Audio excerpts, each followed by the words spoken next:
तो दूसरे विश्व युद्ध में अमेरिका में स्किनर ने बचने के लिए आप क्या करते हैं, सही व्यवहार करते हैं, अपनी लिमिट में गाड़ी चलाते हैं।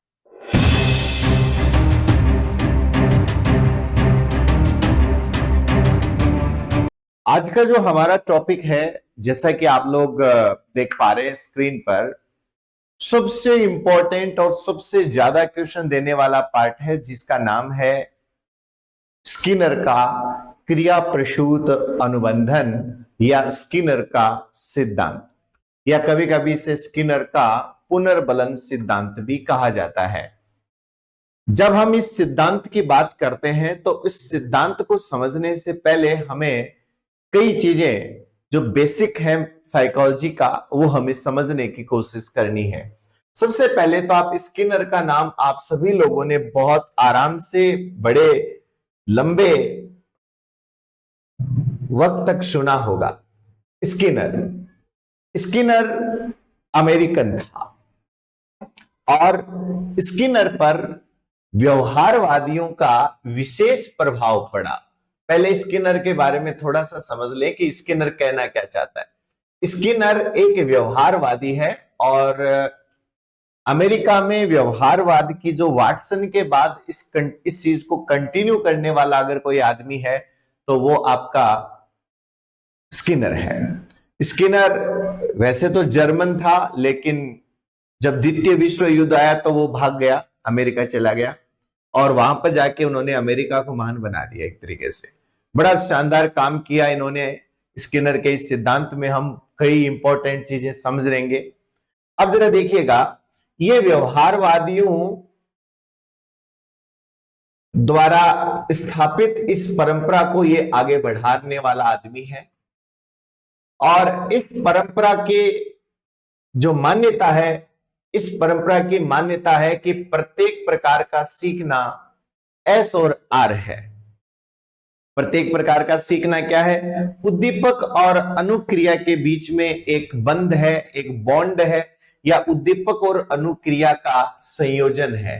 एस और आर का क्या है? ये एक प्रकार का संयोजन है। अब स्किनर को ये जो प्रेरणा मिली, यह मिली स्किनर को थॉर्नडाइक से, और ये आप लोग जानते ही हैं कि थॉर्नडाइक ने अपना प्रयोग 1898 में ही कर दिए थे और सीखने के 3 मुख्य नियम वो दे चुके थे। 1898 की बात है। 1913 में तो उन्होंने एनिमल इंटेलिजेंस पे काम करना शुरू कर दिया था, टाइटल आ गया था उनका। तो थॉर्नडाइक ने, आपको पता होगा कि सीखने के 3 मुख्य नियम दिए थे, जिसमें ये नियम हमने पिछली कक्षा में पढ़े भी थे। पहला नियम आप जानते हैं, तैयारी का नियम था, तत्परता का नियम कह सकते हैं।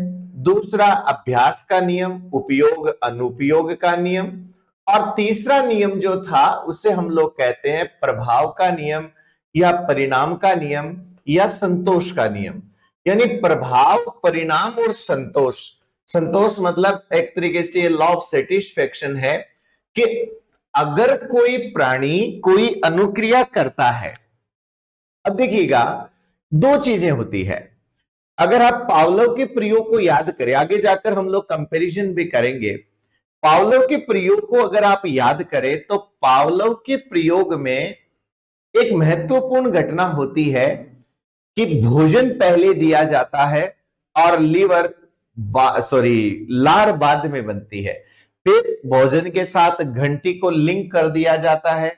भोजन दिया, उसी समय घंटी बजाएगी कुछ क्षण पहले, और फिर घंटी बजाई, भोजन दिया, लार बनी। और जब इस प्रक्रिया को कई बार दोहराया जाता है तो लार बनने की जो अनुक्रिया भोजन से संबंधित होती है, वह अनुक्रिया घंटी से संबंधित हो जाती है। वहां पर उद्दीपक पहले प्रस्तुत किया जाता है, अनुक्रिया बाद में होती है। लेकिन अगर हम थॉर्नडाइक के प्रयोग की बात करें तो थॉर्नडाइक के प्रयोग में ये डिफरेंस है कि बिल्ली को पिंजरा पहले खोलना सीखना पड़ेगा, क्योंकि जब वो पिंजरा खोलेगी और बाहर निकलेगी तभी उसको खाना मिलेगा। घटनाओं का क्रम देखिए, स्किनर के सिद्धांत में और थॉर्नडाइक के सिद्धांत में ये समानता है, क्योंकि स्किनर का ये सिद्धांत थॉर्नडाइक के सिद्धांत पर ही आधारित है। आप ये कह सकते हैं कि स्किनर को अगर ये कार्य करने की प्रेरणा अगर मिली है तो वो थॉर्नडाइक से मिली है। पावलोव के सिद्धांत में उद्दीपक पहले प्रस्तुत किया जाता है, अनुक्रिया बाद में होती है, लेकिन स्किनर के सिद्धांत में या थॉर्नडाइक के सिद्धांत में अनुक्रिया पहले होती है और उस अनुक्रिया का जो परिणाम है वो बाद में मिलता है। अब देखिएगा, हमने जब थॉर्नडाइक की बात की थी तब मैंने आपको कहा था कि अगर बिल्ली पिंजरा खोलना सीख जाती है और उसके बाद बाहर आती है और बाहर आने के बाद आप उसको तली हुई मछली देते हैं, फ्राइड फिश आप अगर उसको देते हैं और वो चीज आपकी बिल्ली को बड़ी शानदार लगती है, बड़ी टेस्टी लगती है, तो इस सिचुएशन में बिल्ली क्या करेगी? बिल्ली उस अनुक्रिया को बार बार दोहराएगी और वह पिंजरे से बार बार बाहर आने की कोशिश करेगी, क्योंकि उसका परिणाम जो है, उसका जो इफेक्ट जो है वो उसको संतुष्टि प्रदान कर रहा है, क्योंकि वो उसके लिए अच्छा है, सुखदायी है। इसे स्किनर की भाषा में आप पुनर्बलन कह सकते हैं। हालांकि थॉर्नडाइक ने कभी भी पुनर्बलन शब्द काम में नहीं लिया, परंतु आप यहां पर पुनर्बलन शब्द कह सकते हैं क्योंकि हम स्किनर में आ चुके हैं। लेकिन आप थोड़ा सा दिमाग लगाइए, अगर ऐसा होता, सपोज कीजिए अगर ऐसा होता कि थॉर्नडाइक की बिल्ली पिंजरा खोल के बाहर आती और बाहर थॉर्नडाइक लठ लेकर खड़ा होता और बाहर आते बिल्ली को लठ से मारता, तो क्या बिल्ली एक बार तो बाहर आ जाती? क्या वो बिल्ली दोबारा बाहर आने की कोशिश करती? तो आपका जवाब होगा ना। आपका जवाब होगा ना। क्यों? क्योंकि अगर बिल्ली बाहर आ रही है और बाहर आने का परिणाम अगर उसे संतुष्टि प्रदान नहीं कर रहा है, तो संतुष्टि प्रदान नहीं करेगा तो बिल्ली क्या करेगी? बाहर आने की कभी कोशिश ही नहीं करेगी। तो इसीलिए हम कह सकते हैं कि थॉर्नडाइक कहता है कि तीसरा जो नियम है अपना, प्रभाव का नियम या परिणाम का नियम जिसे आप कहते हैं, तो तीसरा नियम यही तो कहता है कि यदि किसी अनुक्रिया का परिणाम प्राणी को संतुष्टि प्रदान करता है तो प्राणी क्या करेगा? उस अनुक्रिया का दोहराव करेगा और उस अनुक्रिया का दोहराव करेगा और बार बार अभ्यास करेगा और वो सीख जाएगा। इसी चीज को थॉर्नडाइक की इसी कंसेप्ट को स्किनर ने पकड़ा और स्किनर ने क्या किया कि अपना सिद्धांत बना दिया। और आपको मैं बता दूं, स्किनर का यह सिद्धांत प्रभाव के नियम पर आधारित है। याद रखना, अब स्किनर का यह सिद्धांत पूरा का पूरा प्रभाव के नियम पर आधारित है। स्किनर ने दो लोगों से बहुत कुछ उधार लिया, मैं आपको बताऊं।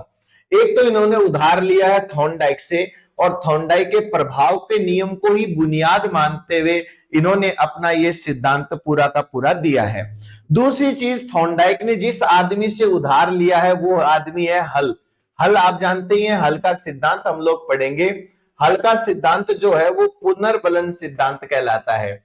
याद रखना, पुनर्बलन सिद्धांत देने वाला आदमी, रीइंफोर्समेंट थ्योरी देने वाला आदमी स्किनर नहीं है भाई साहब, वो आदमी हल है। लेकिन चूंकि हल का नाम इतना पॉपुलर नहीं है, इस पुनर्बलन शब्द को काम में लेने वाला आदमी स्किनर है। यानी इस पुनर्बलन शब्द को फेमस करने का अगर श्रेय किसी को जाता है ना, तो वो आदमी कौन है? वो आदमी स्किनर है। तो इसमें दो लोगों की हम कह सकते हैं कि महत्वपूर्ण भूमिका है स्किनर के सिद्धांत में। थॉर्नडाइक का प्रभाव पड़ता है और हल का भी प्रभाव पड़ता है। स्किनर कहता है कि प्रभाव के नियम पर आधारित इस सिद्धांत में स्किनर का यह मानना है कि जब हम सीखते हैं, हम कोई भी क्रिया करते हैं, जब भी हम सीखते हैं तो एक्चुअल में हम लोग क्या करते हैं? हम अपने वातावरण में परिवर्तन लाते हैं। याद रखना, व्यवहारवादी हमेशा ही वातावरण की बात करेंगे। व्यवहारवादी कभी भी मानसिक क्रियाओं को महत्व नहीं देते। यह चीज मैं बार बार रिपीट करता हूं, आप इन चीजों को कंठस्थ कर लें, अच्छे से समझ लें कि व्यवहारवादी कभी भी मानसिक क्रियाओं को महत्व नहीं देते। चाहे वो थॉर्नडाइक हो, चाहे वो हल हो, चाहे वो स्किनर हो, चाहे वो वाटसन हो, ये कभी भी मानसिक क्रियाओं को महत्व नहीं देते हैं। और ये लोग हमेशा एक ही चीज को महत्व देते हैं और वो कहलाता है वातावरण। यानी ये कहते हैं कि सीखना क्या है? अपने वातावरण में परिवर्तन लाना है। तो सीखने के दौरान प्राणी क्या करता है? अपने वातावरण में परिवर्तन लाता है। और अब हम स्किनर के इस असार सिद्धांत की औपचारिक शुरुआत करते हैं। इसकी पीडीएफ आप लोगों के साथ शेयर कर दी जाएगी, तो आप इस पीडीएफ को भी जरूर एक बार अवश्य देखें, जिससे कि आपका रिवीजन करने में आपको मदद मिलेगी। स्किनर के ये सिद्धांत की मैं ऑलरेडी बता चुका हूं कि ये थॉर्नडाइक के प्रभाव के नियम पर आधारित है, लॉ ऑफ इफेक्ट पर आधारित है। इससे पहले ये प्रश्न कई बार आ चुका है, ये प्रश्न कई बार आ चुका है कि स्किनर का जो सिद्धांत है वो किस पर आधारित है। दूसरी बात, ये प्रश्न भी आ चुका है कि अभिकर्मित अनुदेशन का सिद्धांत किस पर आधारित है। तो अभिकर्मित अनुदेशन देने वाला आदमी कौन? स्किनर। और स्किनर ने अपना सिद्धांत किसको आधार मानकर बनाया? थॉर्नडाइक के प्रभाव के नियम पर आधारित। तो आप ये भी कह सकते हैं कि अभिकर्मित अनुदेशन का जो सिद्धांत है वो भी थॉर्नडाइक के प्रभाव के नियम पर आधारित है। थॉर्नडाइक के इस नियम को आधार मानते हुए जब अपन स्किनर में प्रवेश करते हैं तो स्किनर क्या कहता है? स्किनर के अनुसार सीखना अपने वातावरण में परिवर्तन लाना है। देखिएगा, यही बात मैं आपको बोल रहा था, व्यवहारवादी हमेशा ही वातावरण की बात करेंगे, इनके अलावा इनके पास और कोई शब्द है नहीं। ये मानसिक क्रियाओं को महत्व देते नहीं है। ये कहते हैं कि आप किसी को कुछ भी सिखाना चाहते हो तो उसके वातावरण में परिवर्तन ले आओ। सीखना अपने वातावरण में परिवर्तन लाना है। कैसे? मैं इसके आगे थोड़ी देर बाद बात करूंगा। स्किनर कहता है कि सीखने के दौरान प्राणी दो प्रकार का व्यवहार करता है। जब चूहे को किसी एक्सपेरिमेंट के अंदर जब किसी बॉक्स में छोड़ा जाता है तो स्किनर ने देखा कि चूहा दो प्रकार का व्यवहार करता है। अब वो दो प्रकार का व्यवहार कैसा करता है, इसके ऊपर हम एक एक करके और कुछ बिंदुओं के ऊपर चर्चा करेंगे। सबसे पहले मैं आप लोगों को चाहूंगा कि आप लोग छोटे छोटे दो वीडियो क्लिप्स आप मेरे साथ देखें और इन वीडियो क्लिप्स का आनंद लें। याद रखना, ये वीडियो क्लिप्स बुनियाद बनेंगी हमारे स्किनर के सिद्धांत को समझने के लिए। हालांकि इन वीडियो क्लिप्स के ऊपर एक्सप्लेनेशन में थोड़ी देर बाद दूंगा, लेकिन आप अगर इन वीडियो क्लिप्स को देखेंगे तो स्किनर का सिद्धांत समझने में आपको बहुत मदद मिलेगी। सबसे पहले स्किनर के इस सिद्धांत को समझने के लिए मैं चूहों पर किया गया ये प्रयोग आपको दिखाता हूं।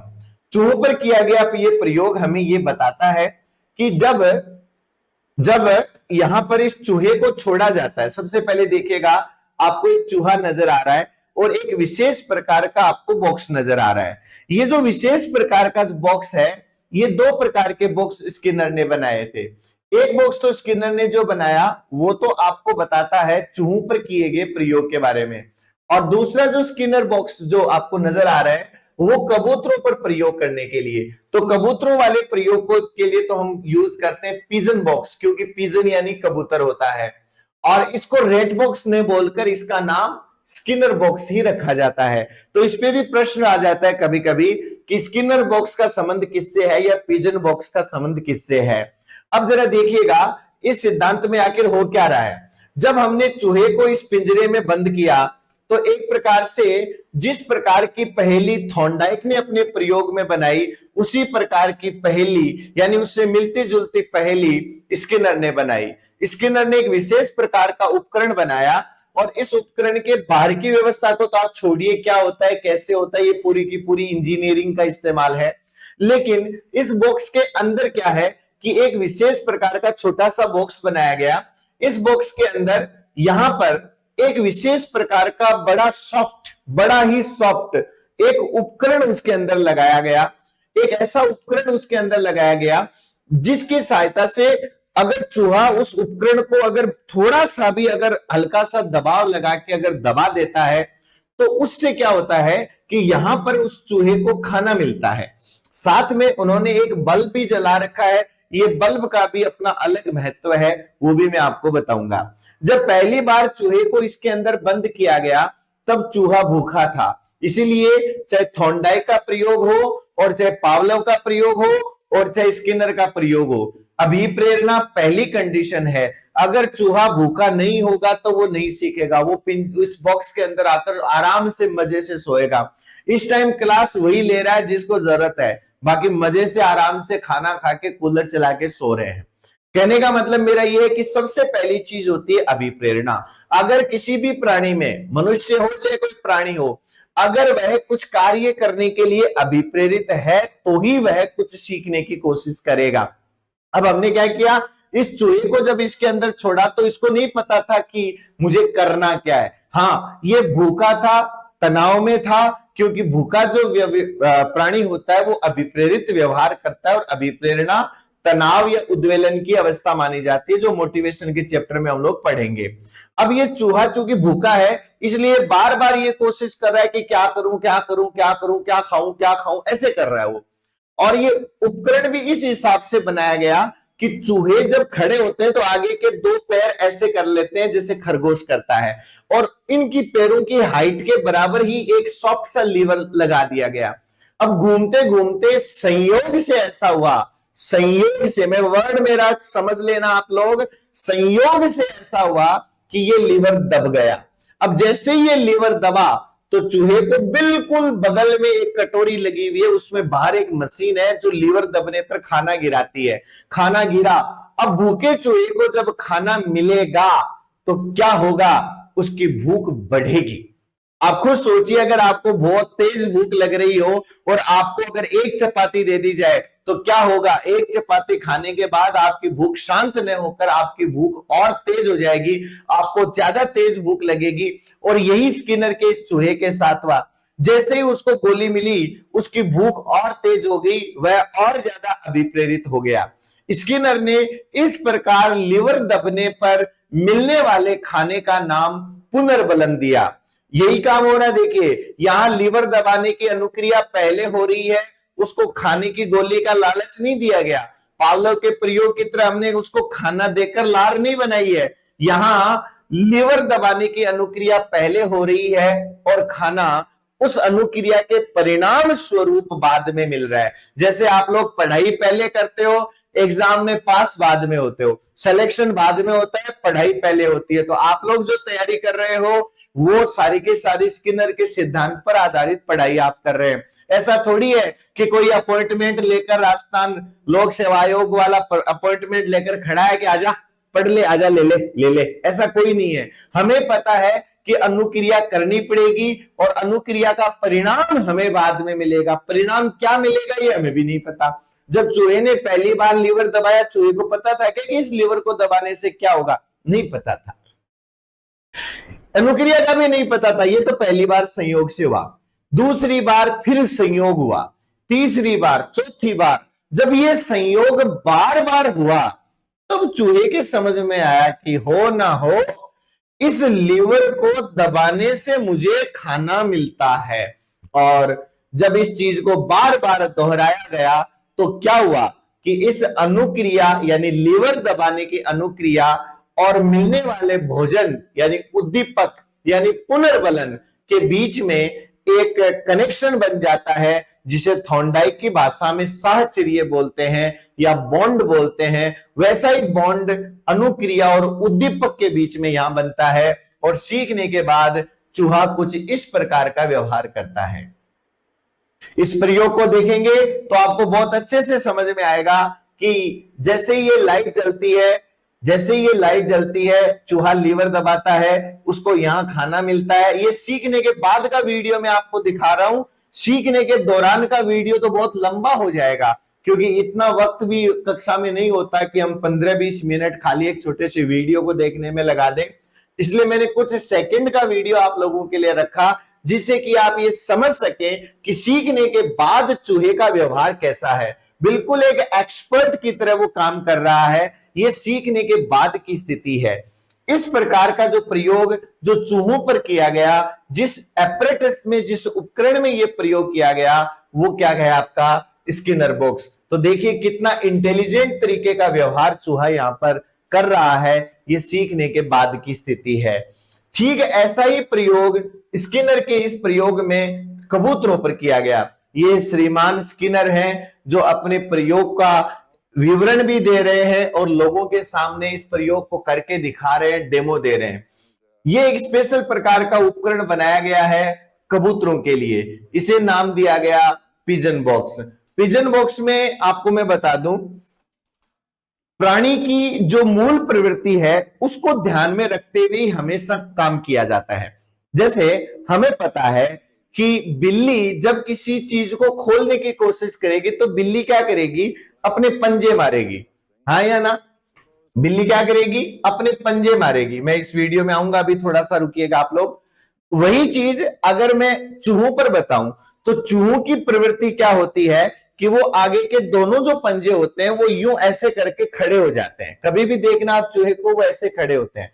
तो उन्होंने लीवर ऐसी जगह लगाया कि चूहा अगर खड़ा हो तो वो लीवर आराम से दब जाए। यानी अगर जैसे आप वो चूहा अगर दीवार का सहारा लेके खड़ा हो रहा है तो लीवर दब जाए। ऐसे नहीं कि कोई ऊपर घंटी की तरह बांध दिया और वो उछल रहा है ना। कबूतरों की क्या विशेष आदत होती है, आपने कभी भी गौर किया हो तो कबूतर चोंच मारते हैं और गोल गोल घूमते हैं, ये कबूतरों की आदत होती है। तो इसी चीज का इस्तेमाल करते हुए इन्होंने कबूतरों पर प्रयोग किया। जरा इस प्रयोग को देखना। इस प्रयोग में एक कबूतर को यहां पर चोंच मारने पर खाना मिलता है। अब पहली बार कबूतर को नहीं पता था कि चोंच मारने पर क्या होता है, लेकिन चोंच मारना उसका स्वाभाविक कार्य है। तो यहां पे क्या होगा, एक बल्ब जलता है। जब वो बल्ब जलता है उस समय अगर वो इस पॉइंट पर चोंच मारता है तो उस चोंच के परिणाम स्वरूप उसके जस्ट नीचे की तरफ उसको खाना मिलता है। जरा देखना, ऐसे खाना नहीं मिलेगा, वो जब लाइट जलेगी और ये चोंच मारेगा तब उसको खाना मिलेगा।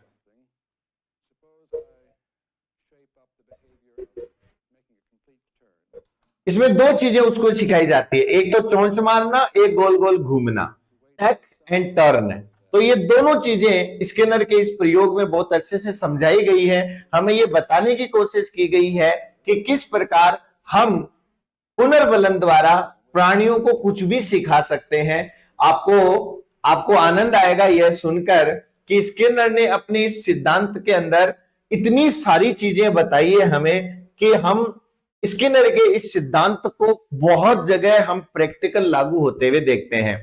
मैं आपको दूसरे विश्व युद्ध की बात बताऊं तो दूसरे विश्व युद्ध में अमेरिका में स्किनर ने कबूतरों को ट्रेनिंग देकर कबूतरों की पूरी फौज तैयार कर दी थी जो मिसाइल दागने का काम करती थी। आपको अगर कोई ये बता दे कि अगर कोई कबूतर आत्मघाती हमलावर बनकर अगर वो किसी के सिर पे जाके ब्लास्ट कर दे तो आप ये बताइए कि वो कबूतर क्या क्या नहीं कर सकते। लेकिन पक्षियों का गलत इस्तेमाल विश्व युद्ध में न हो इसके लिए बाद में इन कबूतरों को हटा दिया गया। लेकिन आप देखिए कबूतरों से वो क्या क्या करवा लेते हैं। अगर आपने कभी सर्कस में देखा होगा कि हाथी जो है वो फुटबॉल खेलता है, हाथी क्रिकेट खेलता है। ये सब चीजें स्किनर के इस सिद्धांत के द्वारा बहुत बढ़िया तरीके से समझाई जा सकती है। तो चलिए, हमने 2 वीडियो देख लिए, अब हम स्किनर के प्रयोग की और स्किनर के इस सिद्धांत को हम आगे बढ़ाते हैं। देखिएगा, जब चूहे को या कबूतर को जब पिंजरे के अंदर यानी उस बॉक्स के अंदर छोड़ा जाता है तो स्किनर कहता है कि सीखने के दौरान प्राणी 2 प्रकार का व्यवहार करता है। एक तो वो करता है अनुक्रिया। अब अनुक्रिया क्या है, आप थोड़ा सा गौर करें तो मैं साथ साथ में आपको पावलोव को भी कंपैरिजन करता हुआ चलूंगा, क्योंकि पावलोव और स्किनर में कंपैरिजन पर बहुत सारे प्रश्न आते हैं। पहली चीज आपको यहां समझनी है कि पावलोव के प्रयोग में कुत्ते को बांध के रखा जाता है, इसलिए कुत्ता हिलडुल भी नहीं सकता, उसको बिल्कुल रस्सियों से बांध के रखा जाता है। लेकिन स्किनर के आपने दोनों प्रयोग देखे, चूहे वाला प्रयोग भी देख लिया और कबूतर वाला प्रयोग भी देख लिया। इन दोनों में किसी भी जीव को बांध कर नहीं रखा गया है, वह उसमें घूमने के लिए स्वतंत्र है, वो घूम फिर सकता है, उसके ऊपर किसी प्रकार की कोई पाबंदी नहीं है। हालांकि बॉक्स में तो है वो, लेकिन बंधा हुआ नहीं है। तो मैं पहली चीज यहां क्या कह सकता हूं कि यहां पर प्राणी जो है वो सक्रिय होकर काम करता है, यानी यहां प्राणी सक्रिय रहता है, यह निष्क्रिय नहीं रहता। जबकि पावलोव के प्रयोग में कुत्ता निष्क्रिय रूप से पड़ा रहता है। इसलिए हम स्किनर के सिद्धांत को सक्रिय अनुबंधन कहते हैं और पावलोव के सिद्धांत को निष्क्रिय अनुबंधन कहते हैं। अनुबंधन वहां भी हो रहा था लार का घंटी के साथ, अनुबंधन यहां भी हो रहा है लीवर दबाने की अनुक्रिया का भोजन के साथ या चोंच मारने की अनुक्रिया का मिलने वाले भोजन के साथ। लेकिन यह सक्रिय अनुबंधन है और वह निष्क्रिय अनुबंधन था। दूसरी चीज, यहां पर अनुक्रिया जो है वो ऐच्छिक है। हमने पहले भी पढ़ा है कि अनुक्रिया दो प्रकार की होती है, ऐच्छिक अनुक्रिया और अनैच्छिक अनुक्रिया।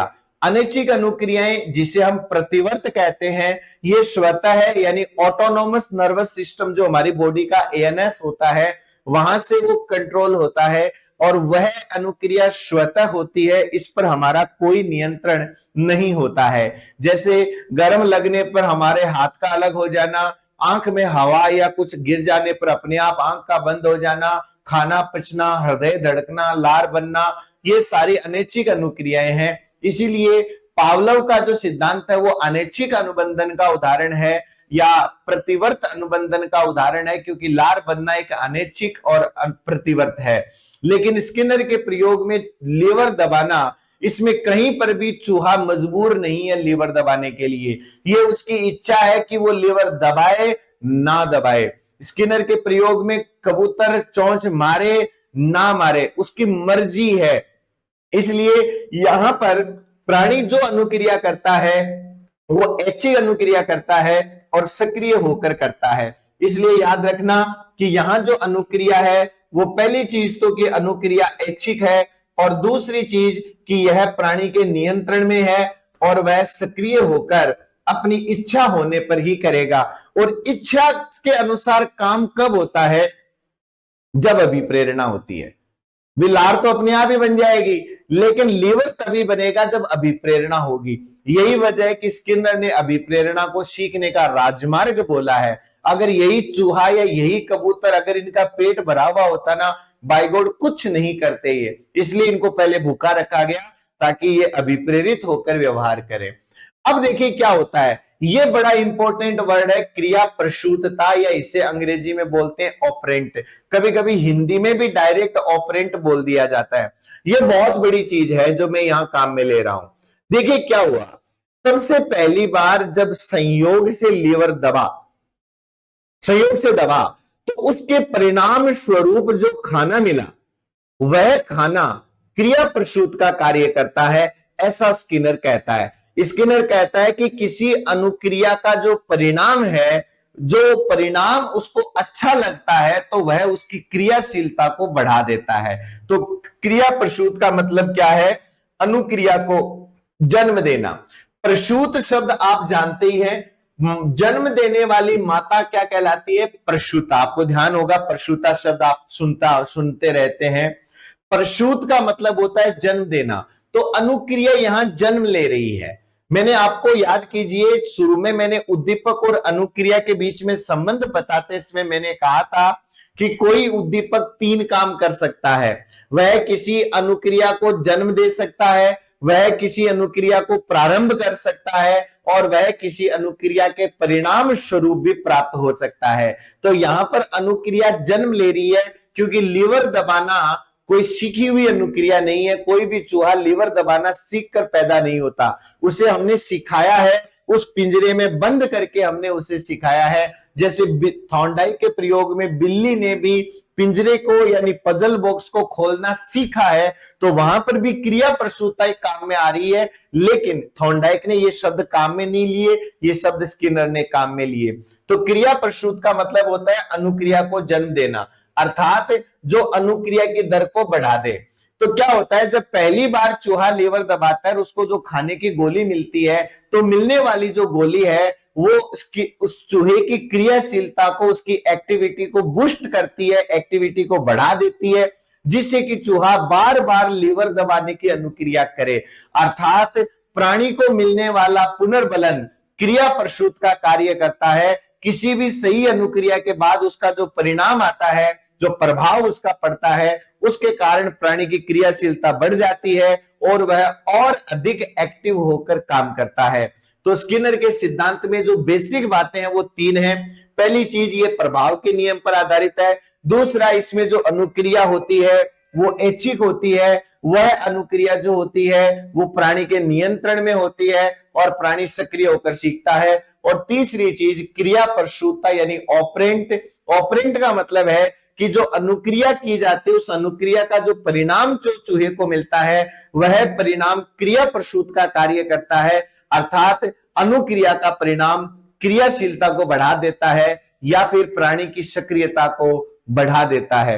ये तो था स्किनर का थोड़ा सा बेसिक पार्ट। और इसी वजह से स्किनर के इस सिद्धांत के कई नाम हैं, जिसमें सबसे पहला जो स्किनर का सिद्धांत है, जिसको इसका नाम है, वो है क्रिया प्रसूत अनुबंधन। ये क्रिया प्रसूत अनुबंधन यानी हम इसको ऑपरेंट कंडीशनिंग क्यों बोलते हैं? हम इसको ऑपरेंट कंडीशनिंग इसीलिए बोलते हैं क्योंकि जो अनुक्रिया, जब चूहा या कबूतर कोई भी क्रिया करता है तो उस क्रिया का जो परिणाम उसको मिलता है, जो खाने की गोली उसको मिलती है, वह खाने की गोली ऑपरेंट का यानी क्रिया प्रसूत का कार्य करती है। और उसके बाद जब जब उसको खाने की गोली मिलती जाती है, वह उसकी सक्रियता को बढ़ाता जाता है। इस प्रकार स्किनर का यह सिद्धांत क्रिया प्रसूत अनुबंधन या ऑपरेंट कंडीशनिंग का उदाहरण है। दूसरी चीज, स्किनर के इस सिद्धांत को दो और नामों से जाना जाता है जो बड़े इंपॉर्टेंट है, जिसको कहा जाता है साधनात्मक या फिर नैमित्तिक अनुबंधन। इसको साधनात्मक या नैमित्तिक अनुबंधन कहा जाता है। अंग्रेजी में इसको बोलते हैं इंस्ट्रूमेंटल कंडीशनिंग। इंस्ट्रूमेंटल कंडीशनिंग क्यों बोलते हैं इसको, उसको आप लोग बहुत अच्छे से समझ लीजिए। देखिएगा, साधन का मतलब क्या होता है या फिर निमित्त का मतलब क्या होता है। आपने ये वर्ड तो अपने अध्यापकों से, अपने माता पिता से भी जरूर सुना होगा। साधन का मतलब होता है कहीं पर आपको जाना है और आपको कोई बीच में कोई मार्ग मिल रहा है वहां तक पहुंचने का। निमित्त का मतलब भी माध्यम होता है। अब आप देखिएगा, जैसे कई बार माता पिता या अध्यापक कहते हैं कि बच्चों तुम्हें तुम्हारा भविष्य बनाना है, हम तो सिर्फ तुम्हें सुविधाएं दे सकते हैं, हम तो निमित्त मात्र है, यानी हम तो सिर्फ एक माध्यम का काम कर रहे हैं। तो ऐसे ही स्किनर के प्रयोग में लीवर दबाने की अनुक्रिया एक साधन का काम करती है, चोंच मारने की अनुक्रिया एक साधन का काम करती है, एक निमित्त का काम करती है। चोंच मारने से या लीवर दबाने से होता क्या है, चूहे को भोजन मिलता है।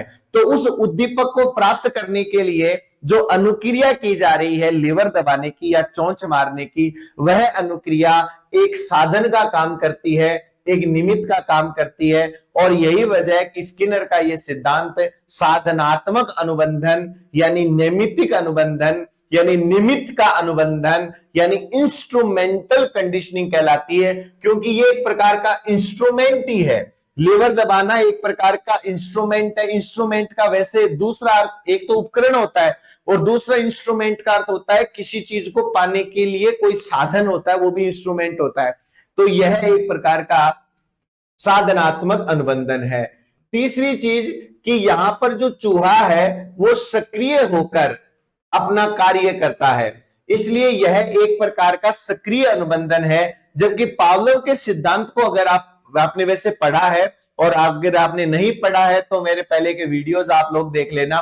पावलोव का जो सिद्धांत है उसमें कुत्ते को, मैंने पहले भी कहा था, बांध के रखा जाता है, उसको मजबूर किया जाता है लार बनाने के लिए, इसलिए वह तो है निष्क्रिय अनुबंधन का उदाहरण और यह है सक्रिय अनुबंधन का उदाहरण। आपने दोनों वीडियो देखे हैं, चूहा भी फ्री है और कबूतर भी फ्री है, वो चाहे तो लीवर दबाएं चाहे तो न दबाएं। इसलिए यह सक्रिय अनुबंधन होने के साथ साथ यह ऐच्छिक अनुबंधन भी है। ऐच्छिक अनुबंधन इसलिए है क्योंकि लीवर दबाने की अनुक्रिया चूहा चाहे तो करे चाहे तो न करे, लेकिन लार तो बनानी पड़ेगी अगर मुंह में खाना चला गया तो। इसलिए पावलोव का जो सिद्धांत है वो प्रतिवर्त अनुबंधन है और स्किनर का सिद्धांत जो है वो ऐच्छिक अनुबंधन का उदाहरण है। पावलोव के सिद्धांत में एक चीज और हो रही थी, वहां पर उद्दीपक पहले दिया जाता था, वो उद्दीपक पहले दिया जाता था और लार बनने की अनुक्रिया बाद में होती थी। लेकिन यहां पर उद्दीपक बाद में मिलेगा। कैसा मिलेगा, क्या मिलेगा? पहली बार जब चूहे ने लीवर दबाया, चूहे को नहीं पता था कि क्या होने वाला है, नहीं पता था उसको, लेकिन उसने लीवर दबाया, उसको खाना मिला, उस खाने ने उसकी क्रियाशीलता बढ़ा दी। तो यहां पर मेन इंपॉर्टेंट क्या है? लीवर दबाने की अनुक्रिया, ना कि मिलने वाला भोजन। वो ज्यादा इंपॉर्टेंट नहीं है। अनुक्रिया ज्यादा इंपॉर्टेंट है, अनुक्रिया पहले हो रही है, इसलिए यह सिद्धांत एस आर अनुबंधन के बजाय आर एस अनुबंधन कहलाता है, क्योंकि यहां पर अनुक्रिया पहले होती है, उद्दीपक बाद में मिलता है, और अनुक्रिया के कारण उद्दीपक मिलता है, इसलिए यहां पर आर इंपॉर्टेंट है, एस इंपॉर्टेंट नहीं है। R is more important, S is not. तो यहां पर अनुक्रिया पहले होती है, उद्दीपक बाद में मिलता है, और उद्दीपक इतना इंपॉर्टेंट भी नहीं है, उद्दीपक ज्ञात भी नहीं होता। वहां पावलोव के प्रयोग में तो क्या होता है, घंटी बज रही है, खाना दिया जा रहा है, तब लार बन रही है। यहां तो चूहे को पता ही नहीं कि लीवर दबाने से होगा क्या। तो ये आरएस अनुबंधन होने के साथ साथ इसको टाइप आर अनुबंधन भी कहा जाता है।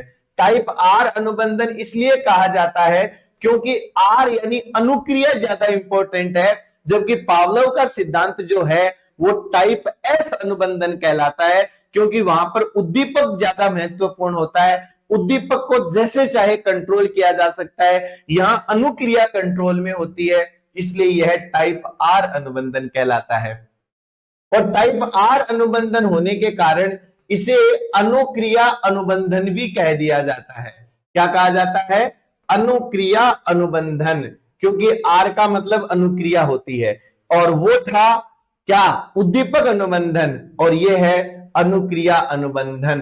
तो आप देखिएगा कि स्किनर के इस सिद्धांत के कितने सारे इंपॉर्टेंट नाम हमारे सामने आए हैं कि यह क्रिया प्रसूत अनुबंधन यानी ऑपरेंट कंडीशनिंग कहलाता है, यह साधनात्मक या नैमित्तिक अनुबंधन कहलाता है, यह सक्रिय अनुबंधन है, यह ऐच्छिक अनुबंधन है, यह आर एस अनुबंधन है, यह टाइप आर अनुबंधन है, यह अनुक्रिया अनुबंधन है। ये सारे के सारे नाम आप लोगों को अच्छे से समझने हैं कि स्किनर के सिद्धांत में ये सारे नाम अपना महत्व रखते हैं। अब हम आगे बढ़ते हैं और स्किनर के सिद्धांत के ये जो दोनों प्रयोग हैं, ये दोनों प्रयोग हमने देखे थे कि स्किनर बॉक्स में जो प्रयोग किए गए थे, ये प्रयोग तो चूहे पर किए गए थे, और पिजन बॉक्स में जो प्रयोग किए गए थे, ये कबूतरों पर प्रयोग किए गए थे। इन दोनों प्रयोगों को हम ऑलरेडी देख चुके हैं, और इन दोनों का ये जो बॉक्स का सेटअप है ये भी आप लोग देख लीजिए। वैसे मैं आपको वीडियो में दिखा चुका हूं तो इनका ज्यादा इंपॉर्टेंस नहीं है। इसमें जब चूहा यहां पर लगे हुए किसी लीवर को दबाता है, और भी चीजें होती हैं, सिग्नल वगैरह भी दिए जाते हैं, तो इतनी इंजीनियरिंग में हमें नहीं जाना। हमें इंपॉर्टेंट चीज समझनी है कि ये जो लीवर दबाएगा तो उसको खाना मिलेगा। अब यहां पर ये जो नीचे जो जाली देख रहे हो, इसके ऊपर मैं थोड़ी देर में आऊंगा, अभी थोड़ा मैं इसके ऊपर नहीं आ रहा हूं, थोड़ी देर बाद इसमें आऊंगा कि ये जाली नीचे क्यों लगा रखी है। और ये जो आप देख रहे हैं ये पिजन बॉक्स है, ये अलग अलग टाइप के होते हैं, चोंच मारनी है। अब जैसे सपोज कीजिए ये लिखा हुआ है रेड, ये अंग्रेजी में लिखा हुआ है रेड। अब ये तो कंफर्म है ना कि कबूतर को अंग्रेजी नहीं आती, ये तो आप भी जानते हैं कि कबूतर को अंग्रेजी नहीं आती। अब सपोज कीजिए यहां 4 कलर के नाम लिखे हुए हैं, आप लोग शायद पढ़ भी पा रहे होंगे, yellow, blue, red and green. अब सपोज करो हमें रेड के साथ चोंच मारने की अनुक्रिया का अनुबंधन करना है। किसके साथ? रेड के साथ। अब क्या होगा कि जब इस पिजन को, इस कबूतर को इसमें छोड़ा जाएगा तो वो क्या करेगा? चोंच मारेगा। मान लो उसने येलो पे चोंच मारी, कुछ नहीं हुआ, पढ़नी तो नहीं आती, बस उसने जगह देख ली कि भाई इस लेफ्ट वाले के इसके चोंच मारूंगा, नहीं मिला, इस पे चोंच मारी, नहीं मिला, इस पे चोंच मारी, नहीं मिला, इस पे चोंच मारी, जस्ट नीचे खाने की आवाज आई, गिरा, कुछ खाना गिरा। इसने सोचा रे कुछ तो हुआ है, उसने खाना खाया। खाना खाते कबूतर और ज्यादा एक्टिव हो गया। क्यों? क्योंकि मिलने वाला पुनर्बलन क्रिया प्रसूत का कार्य करता है, वो अनुक्रिया की दर को बढ़ाता है, वो अनुक्रिया को जन्म देता है। अब क्या हुआ? पहली बार उसको जब खाना मिला तो ये था सिर्फ एक संयोग। अब कुछ समय बाद जब वो वापस गलती से ही मान लो या संयोग से मान लो वो दोबारा चोंच मारेगा, फिर खाना मिलेगा, फिर दोबारा चोंच मारेगा, फिर खाना मिलेगा। इस प्रकार जब इस चीज की बार बार पुनरावृत्ति होगी, अब आप कह सकते हो कि थोंडाई के प्रयोग में भी यही होता है, तो बिल्कुल यही होता है, व्यवहारवादी पुनरावृत्ति पर बल देते हैं। तो यहां पर जब इस चीज को बार बार दोहराया जाएगा तो कबूतर ये सीख जाएगा कि मैं अगर यहां चोंच मारूंगा तो मुझे खाना मिलेगा। तो एक तरीके से वो रेड सीख जाता है कि भाई इस पे मैं चोंच मारूंगा तो मुझे खाना मिलेगा। ये जो व्यवस्था है इसे हम लोग कहते हैं पिजन बॉक्स। स्किनर के इस सिद्धांत को समझने के लिए हमें अभिप्रेरणा को बहुत जरूरी है समझना। देखिएगा, स्किनर के इस सिद्धांत में क्या होता है कि जो चूहा है या जो कबूतर है उसको हमने पहले कुछ समय तक भूखा रखा, तो भूखा रखा तो इसके अंदर भूख नाम की अभिप्रेरणा पहले से है। अब हमने जैसे ही इसको किसी स्किनर बॉक्स में या किसी पिजन बॉक्स में जब हमने इसको छोड़ा तो इसने क्या किया, लीवर दबाया, और ये जो लीवर दबाया तो इसका मतलब यहां पर अनुक्रिया पहले हो रही है, और अनुक्रिया पहले होती है और इस लीवर को दबाने से मान लो उसको यहां पर खाना मिला, तो जब ये खाना मिला तो अनुक्रिया पहले हुई और खाने के रूप में जो उसको उद्दीपक मिला, यानी जो खाना मिला, ये खाना क्या करेगा, क्रिया प्रसूत का कार्य करेगा और अनुक्रिया की दर को बढ़ा देगा। स्किनर कहता है कि ये जिसे हम लोग उद्दीपक का नाम ले रहे हैं, ये स्किनर की भाषा में उद्दीपक न होकर उन्होंने हल से ये शब्द उठाया और इसका नाम दिया पुनर्बलन। क्या नाम दिया, पुनर्बलन। तो पुनर्बलन शब्द जो है वो क्या करेगा, वो खाना क्या करेगा, इस अभिप्रेरणा को कम करेगा, यानी एक प्रकार से वो उसकी आवश्यकताओं की पूर्ति करेगा। पता है, हल का सिद्धांत हम अगली क्लास में पढ़ेंगे। हल कहता है कि सीखना आवश्यकताओं की पूर्ति करना है, तो आवश्यकताओं की पूर्ति तो हो रही है। आज अगर आप रात इतनी लेट नाइट रात को 10:30 बजे पढ़ रहे हैं तो ये आवश्यकताओं की पूर्ति तो है कि भी आपको नौकरी की आवश्यकता है, उस नौकरी की आवश्यकता को पूरा करने के लिए आपका अध्ययन करना अति आवश्यक है। तो सीखना क्या है, आवश्यकताओं की पूर्ति करना। तो चूहा क्या है, भूखा, और वो क्या करेगा, खाना मिलेगा, तो आवश्यकता की पूर्ति हो रही है। तो इस उद्दीपक को उन्होंने क्या नाम दिया, पुनर्बलन का नाम दिया। पावलोव के प्रयोग में खाना उद्दीपक है, थॉर्नडाइक के प्रयोग में पिंजरे के बाहर रखी हुई मछली उद्दीपक है, यहां पर लीवर दबाने से या चोंच मारने से मिलने वाला भोजन जो है वो उद्दीपक है, और इसे हम लोग उद्दीपक न बोलकर क्या बोलते हैं, पुनर्बलन। ये वर्ड बड़ा इंपॉर्टेंट है, पुनर्बलन। पुनर्बलन शब्द जो है यह दो शब्दों से मिलकर बना है, पुनः और बलन। पुनः के लिए अंग्रेजी में वर्ड होगा यू, और बलन का मतलब होता है इन्फोर्समेंट। इन्फोर्स यानी इन और फोर्स, फोर्स यानी जिस चीज में ताकत हो, और री यानी पुनः, कोई ऐसी चीज जो मिलने से आपको ताकत मिल जाए। अब जैसे मान लीजिए कोई बच्चा है, वो होमवर्क करके पहली बार विद्यालय में जाता है, होमवर्क अच्छा होमवर्क करके लेके जाता है, और मैडम या उसके क्लास टीचर उसकी कॉपी चेक करके कहते हैं very good, you are doing very good, और ऐसा करते ही बालक ऐसे 56 इंच का उसका सीना हो जाता है। तो ये क्यों हो जाता है, क्योंकि मिलने वाला पुनर्बलन यानी उसको ताकत मिल गई, अनुक्रिया का परिणाम उसको बहुत संतुष्टि प्रदान करने वाला। ये तो थॉर्नडाइक का प्रभाव का नियम है। आपने कोई टेस्ट दिया और उस टेस्ट में आपके 20 में से 20 क्वेश्चन साइकोलॉजी के सही हो गए, तो आपको क्या मिल गया, बूस्ट मिल गया, पुनर्बलन मिल गया कि आई कैन डू इट, मैं कर सकता हूं, मुझे अच्छा लगा। उसका परिणाम आपको संतुष्टि प्रदान करता है। तो यहां पर जब किसी अनुक्रिया का परिणाम आपको शक्ति प्रदान करता है तो वो आपको पुनर्बलन है, और पुनर्बलन एक प्रकार से अभिप्रेरणा की ही है, आवश्यकता की पूर्ति करने का ही तरीका है। तो स्किनर कहता है कि अनुक्रिया करने के बाद मिलने वाला उद्दीपक पुनर्बलन का कार्य करता है। पुनर्बलन यानी किसी क्रिया को दोबारा बल प्रदान करना। जैसे कोई चीज से आपका फोन है, उसकी बैटरी लो हो गई और चार्जर में लगाते फिर वो रिचार्ज हो जाता है। जैसे आप लोग थके हुए कुछ देर रेस्ट करने के बाद, खाना खाने के बाद आपको ताकत मिल जाती है, वैसे ही लीवर दबाने के बाद जब भोजन मिलता है तो चूहे को एक ताकत मिल जाती है। इसी ताकत का नाम है पुनर्बलन। तो स्किनर कहता है कि याद रखना, ये लाइन इतनी गंभीर लाइन है, पूछो मत, कि पुनर्बलन का मतलब होता है दोबारा बल प्रदान करना। तो पुनर्बलन सदैव अनुक्रिया की दर को बढ़ाता है। पुनर्बलन सदैव, याद रख लेना इस बात को, नींद में भी कोई पूछे तो आपके यही आना चाहिए कि पुनर्बलन सदैव अनुक्रिया की दर को बढ़ाता है। पुनर्बलन सदैव अनुक्रिया की दर को बढ़ाता है, चाहे वो कैसा ही पुनर्बलन हो, सकारात्मक नकारात्मक पुनर्बलन पर हम थोड़ी देर में आने वाले हैं।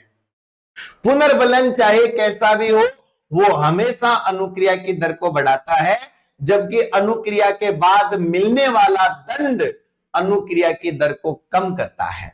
याद रखना, पुनर्बलन चाहे कैसा भी हो, अभी थोड़ी देर में हम लोग चर्चा करेंगे पुनर्बलन के दो प्रकारों के ऊपर हम चर्चा करेंगे, दोनों की प्रकृति के आधार पर कैसे होते हैं उनके ऊपर चर्चा करेंगे। लेकिन पहले आपको क्या ध्यान रखना है कि पुनर्बलन अनुक्रिया की दर को बढ़ाता है और दंड अनुक्रिया की दर को कम करता है। इस चीज की आप बहुत अच्छे से गांठ बांध लो। ये चीज आपको नींद में भी कोई जगाकर पूछे तो आपको याद आना चाहिए कि क्या क्या याद आना चाहिए कि पुरस्कार यानी पुनर्बलन अनुक्रिया की दर को बढ़ाएगा और दंड अनुक्रिया की दर को कम करेगा।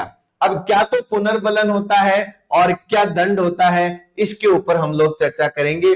उससे पहले मैं आपको पहले दंड पे आने से पहले मैं आपको पहले पुनर्बलन के बारे में बता दूं कि पुनर्बलन यानी रीइंफोर्समेंट जो होता है वो दो प्रकार का माना गया है। दो प्रकार का कैसा? एक तो पुनर्बलन होता है प्राथमिक और दूसरा पुनर्बलन होता है द्वितीयक। प्राथमिक और द्वितीयक ये दोनों पुनर्बलन आप लोग समझ लीजिए। द्वितीयक पुनर्बलन को कभी कभी गौण भी कह दिया जाता है, अंग्रेजी में इसको कहा जाता है सेकेंडरी, और आप इसको प्राथमिक जो होता है ये होता है प्राइमरी। अब देखिएगा, मैं आपको यहां इस प्रयोग का उदाहरण देते हुए आपको एक्सप्लेन करता हूं। देखिए स्किनर के इस प्रयोग में, या सपोज करो थॉर्नडाइक का प्रयोग लेते हैं। थॉर्नडाइक के प्रयोग में बिल्ली जब पिंजरे को खोल के बाहर आती है तो उसको बाहर प्लेट में क्या मिलती है? मछली। वो मछली को खा सकती है क्योंकि उसको पता है कि ये मेरे लिए एक अच्छा भोजन है। स्किनर के प्रयोग में जब चूहा लीवर दबाता है तो उसको क्या मिलता है? खाने की गोली। कबूतर जब चोंच मारता है सही जगह पर तो उसको क्या मिलती है? खाने की गोली। अब आप मुझे बताओ, अगर वहां पर स्किनर कोई ऐसी व्यवस्था कर दे कि लीवर दबाते ही चवन्नियां गिरे, या लीवर दबाते ही 5 के सिक्के गिरे, या चोंच मारते ही सिक्के गिरे, तो क्या उससे चूहा सीख पाएगा? नहीं। आपका जवाब भी होगा नहीं, और मेरा भी जवाब यही है कि नहीं। क्यों? क्योंकि जिसकी जैसी आवश्यकता उसकी वैसी ही पूर्ति होनी चाहिए। स्किनर के चूहे को या कबूतर को क्या पता कि सिक्के का क्या महत्व होता है। हाँ, अगर उसकी जगह आप और हम हो तो बाय गॉड लीवर के पास ही पालती मार के बैठ जाएं और लीवर दबाते रहें और सैकड़ों सिक्के इकट्ठे कर ले। आप और हम सिक्के इकट्ठे करने बैठ सकते हैं लेकिन चूहा नहीं करने बैठेगा। क्यों? क्योंकि हमारी आवश्यकताएं दो प्रकार की होती है। मोटिवेशन का चैप्टर आएगा तब मैं बड़े डिटेल में चर्चा करूंगा कि हमारी आवश्यकताएं दो प्रकार की होती है। एक तो आवश्यकता होती है प्राथमिक, जिसे हम लोग कहते हैं शारीरिक। ये तो है हमारी प्राथमिक आवश्यकता, यानी शारीरिक आवश्यकताएं। शारीरिक आवश्यकताएं वे आवश्यकताएं होती हैं जो चक्रीय रूप से हमें प्रभावित करती हैं।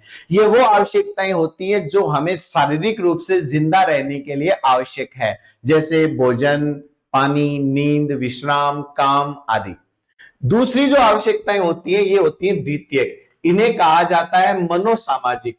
ये वो आवश्यकताएं होती हैं जिनके पूर्ति होने पर हम मनोवैज्ञानिक रूप से जिंदा रहते हैं, जैसे पद है, धन है, मान है, प्रतिष्ठा है, शक्ति है। ये अर्जित अभिप्रेरणा होती है। ये सोसाइटी, ये वातावरण हमें सिखाता है। लेकिन भोजन, पानी, नींद, विश्राम, काम, ये तो जिंदगी की सब मूलभूत आवश्यकताएं, ये तो जीवों में भी पाई जाती हैं, पशु पक्षियों में भी पाई जाती है। वो भी प्रजनन करते हैं, मनुष्य भी प्रजनन करता है, वो भी पेट भरते हैं, हम भी पेट भरते हैं। वो भी अपने बच्चों को बड़ा करने की कोशिश करते हैं, हम भी अपने बच्चों को बड़ा करने की कोशिश करते हैं। तो आवश्यकताएं जो प्राथमिक होती हैं, तो जिन चीजों से प्राथमिक आवश्यकताओं की पूर्ति हो, तो पुनर्बलन जिनसे प्राथमिक आवश्यकताओं की पूर्ति हो, जिनसे प्राथमिक आवश्यकताओं की पूर्ति हो, तो वो तो क्या हो जाएगा? प्राथमिक पुनर्बलन। जिससे प्राथमिक आवश्यकताओं की पूर्ति हो वो तो क्या हो जाएगा? प्राथमिक पुनर्बलन। अब जैसे छोटा बच्चा है, छोटे बच्चे को धन से, उसके पास आप अगर 500 का नोट भी रख दो तो भी वो पकड़ के मुंह में ले लेगा। 2000 का नोट दे दोगे, बचा रखा हो, बैंक में नहीं जमा करवाया हो, तो भी वो मुंह में ले लेगा, फाड़ भी देगा, उसको मतलब नहीं है। हाँ, अगर आप उसको कोई खाने पीने की चीज दोगे तो वो प्रभावित होगा, क्योंकि वो अभी भी छोटे बच्चों का जो विकास है वो भी पशुओं के समान ही है। तो प्राथमिक आवश्यकता उसके लिए ज्यादा इंपॉर्टेंट है, ना कि द्वितीयक। तो चूहे को 5 का सिक्का देने से फायदा नहीं मिलेगा, चूहे को भोजन की गोली मिलने से फायदा मिलेगा।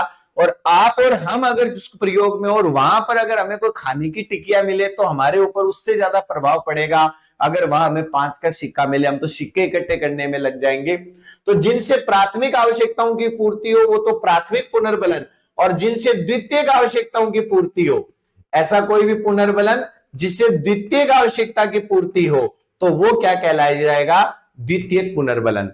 तो पुनर्बलन आवश्यकताओं के आधार पर 2 प्रकार के होते हैं, प्राथमिक और द्वितीयक। लेकिन अपनी प्रकृति के आधार पर कि पुनर्बलन किस टाइप का है, प्रकृति के आधार पर 2 प्रकार का पुनर्बलन होता है, सकारात्मक पुनर्बलन और दूसरा होता है नकारात्मक पुनर्बलन। लेकिन मैं आपको बता दूं, चाहे सकारात्मक हो चाहे नकारात्मक हो, पुनर्बलन हमेशा अनुक्रिया की दर को बढ़ाता है।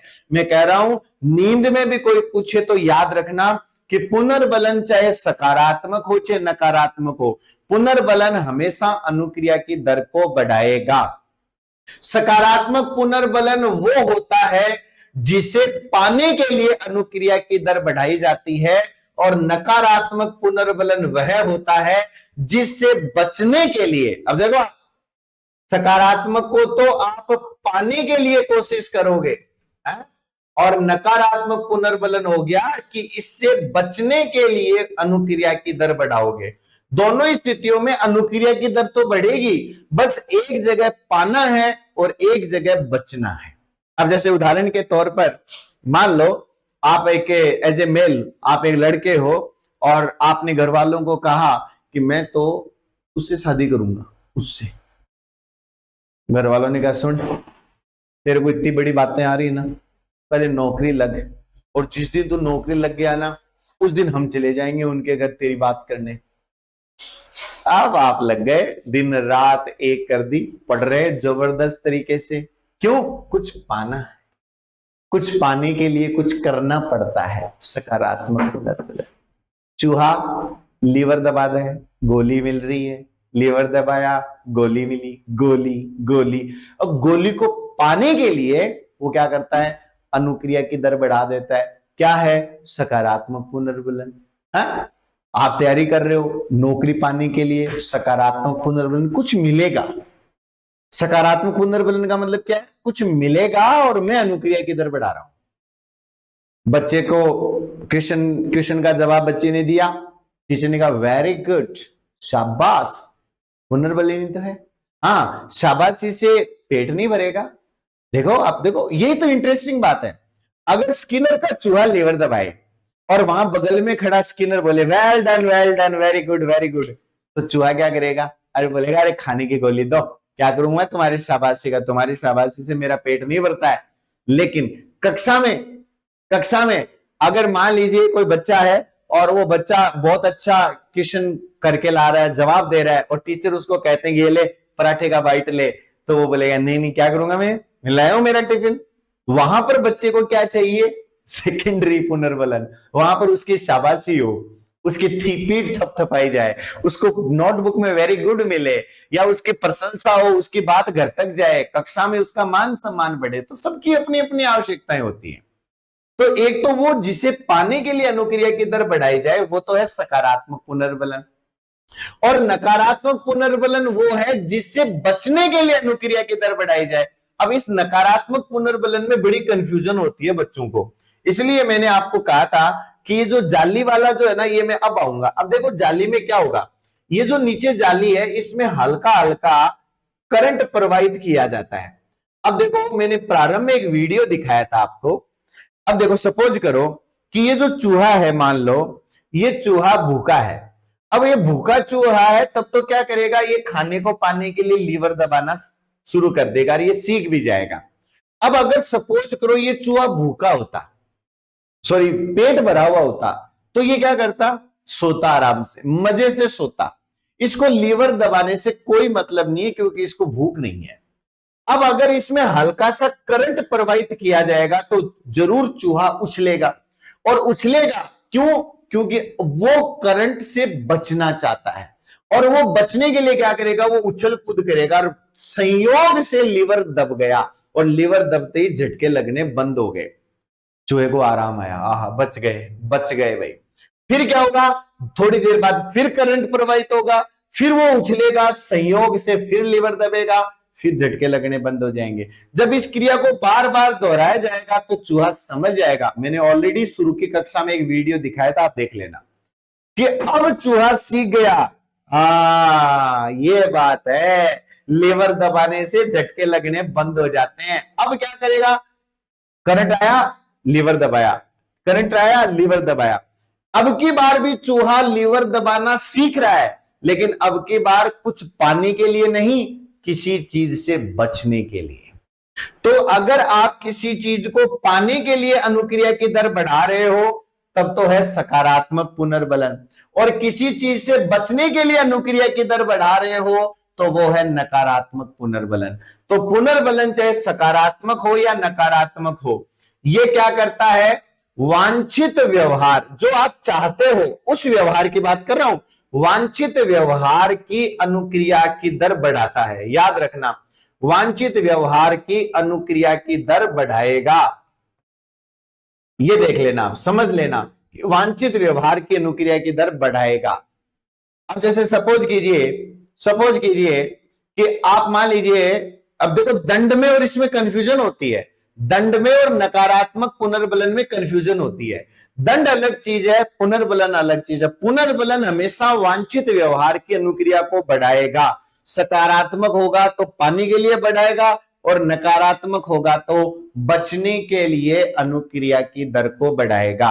अब जैसे सपोज कीजिए आप हाईवे पे गाड़ी चलाते हो, आपको पता है कि हाईवे पर थोड़ी थोड़ी दूरी पर इंटरसेप्टर वाले खड़े रहते हैं, जो आपकी गाड़ी की स्पीड लिमिट से ऊपर होते ही आपका चालान काट देंगे। अब आपको पता है कि चालान कट जाएगा, 2-4 हजार 5 हजार का चालान कट जाएगा। अब आप लोग क्या करते हैं, अपनी सेफ्टी के लिए नहीं, लेकिन उस चालान से बचने के लिए अपनी गाड़ी की स्पीड लिमिट में रखते हैं। तो ये दंड नहीं है, आपका चालान कटा नहीं है, बचने के लिए आप क्या करते हैं, सही व्यवहार करते हैं, अपनी लिमिट में गाड़ी चलाते हैं। बाहर निकलते हैं, आप सपोज कीजिए आप बाहर निकले और तेज धूप लगी, आपको बहुत तेज धूप लग रही है, आपने क्या किया, अपने सर पे तौलिया रख लिया, ढक लिया अपने सर पे, या आपने मान लीजिए धूप का चश्मा लगा दिया। अब चश्मा लगाने से क्या होगा, आप बच रहे हो, किससे, तेज धूप से। तो यह किस प्रकार का पुनर्बलन है, नकारात्मक पुनर्बलन। क्यों, क्योंकि किसी चीज से बचने के लिए आप अनुक्रिया की दर को बढ़ा रहे हो। तो याद रखना, पुनर्बलन चाहे सकारात्मक हो या नकारात्मक, वो अनुक्रिया की दर को बढ़ाएगा। इसी प्रकार ट्रैफिक सिग्नल पर लाल बत्ती को देकर गाड़ी रोकना, क्योंकि पार कर दिया तो चालान कट जाएगा, नकारात्मक पुनर्बलन। बिना हेलमेट चालान कट रहा है, बचने के लिए हेलमेट लगा रहे हो, नकारात्मक पुनर्बलन। समझना मेरी बात को आप। तो ये तो है नकारात्मक और सकारात्मक पुनर्बलन की बात हो गई। अब बात आती है दंड की। दंड क्या होता है, दंड चाहे कैसा भी हो, दंड हमेशा अनुक्रिया की दर कम करता है। दर जो है वो अनुक्रिया की दर जो है वो हमेशा कम करता है, और पुनर्बलन हमेशा अनुक्रिया की दर बढ़ाएगा। आप इस चीज को अच्छे से समझ लो कि दंड हमेशा अनुक्रिया की दर पुनर्बलन हमेशा अनुक्रिया की दर बढ़ाता है, और दंड अनुक्रिया की दर को कम करता है। अच्छा, अब मैं थोड़ी सी बात आपके साथ दंड पे करता हूं। दंड जो है वो भी दो प्रकार का होता है, एक तो होता है सकारात्मक दंड और एक होता है नकारात्मक दंड। अब आप बोलोगे सर दंड का भी कोई पॉजिटिव नेगेटिव होता है, तो बिल्कुल होता है। सकारात्मक दंड वह होता है जब बच्चे को कुछ दिया जाता है, दंड में कुछ दिया जाता है दंड स्वरूप। अब जैसे सपोज कीजिए एक टीचर, आप मान लीजिए कक्षा में क्वेश्चन करके नहीं गए, होमवर्क नहीं करके गए, टीचर ने कहा लाइन खड़े हो जाओ, टेबल पर खड़े हो जाओ, दोनों हाथ ऊपर कर लो, खड़े हो जाओ। अब ये क्या है, ये दंड है किस चीज के लिए, कि आपने अपना होमवर्क नहीं किया। होमवर्क नहीं करना एक वांछित व्यवहार नहीं है, होमवर्क करना वांछित व्यवहार है। तो टीचर इसलिए दंड दे रहा है ताकि होमवर्क न करने जैसे अवांछित व्यवहार को कम किया जा सके। अब यहां पर बच्चे को पनिशमेंट मिल रही है, दंड मिल रहा है उसको, वो पा रहा है, वो कुछ मिल रहा है उसको, उसके थप्पड़ पड़ रहा है, उसने हाथ खड़े कर रखे हैं, बाकी सारे बच्चे उसका मजाक उड़ा रहे हैं। मुर्गा बनाते थे, पहले हम छोटे थे तो मुर्गा बनाते थे, तो वो मुर्गा नहीं बनता थे, वो सकारात्मक दंड मिलता था, कुछ मिल रहा है। और नकारात्मक दंड में क्या होता है, कुछ कुछ वांछित चीज हटा ली जाती है, कुछ वांछित चीज हटा ली जाती है, हटा ली जाती है।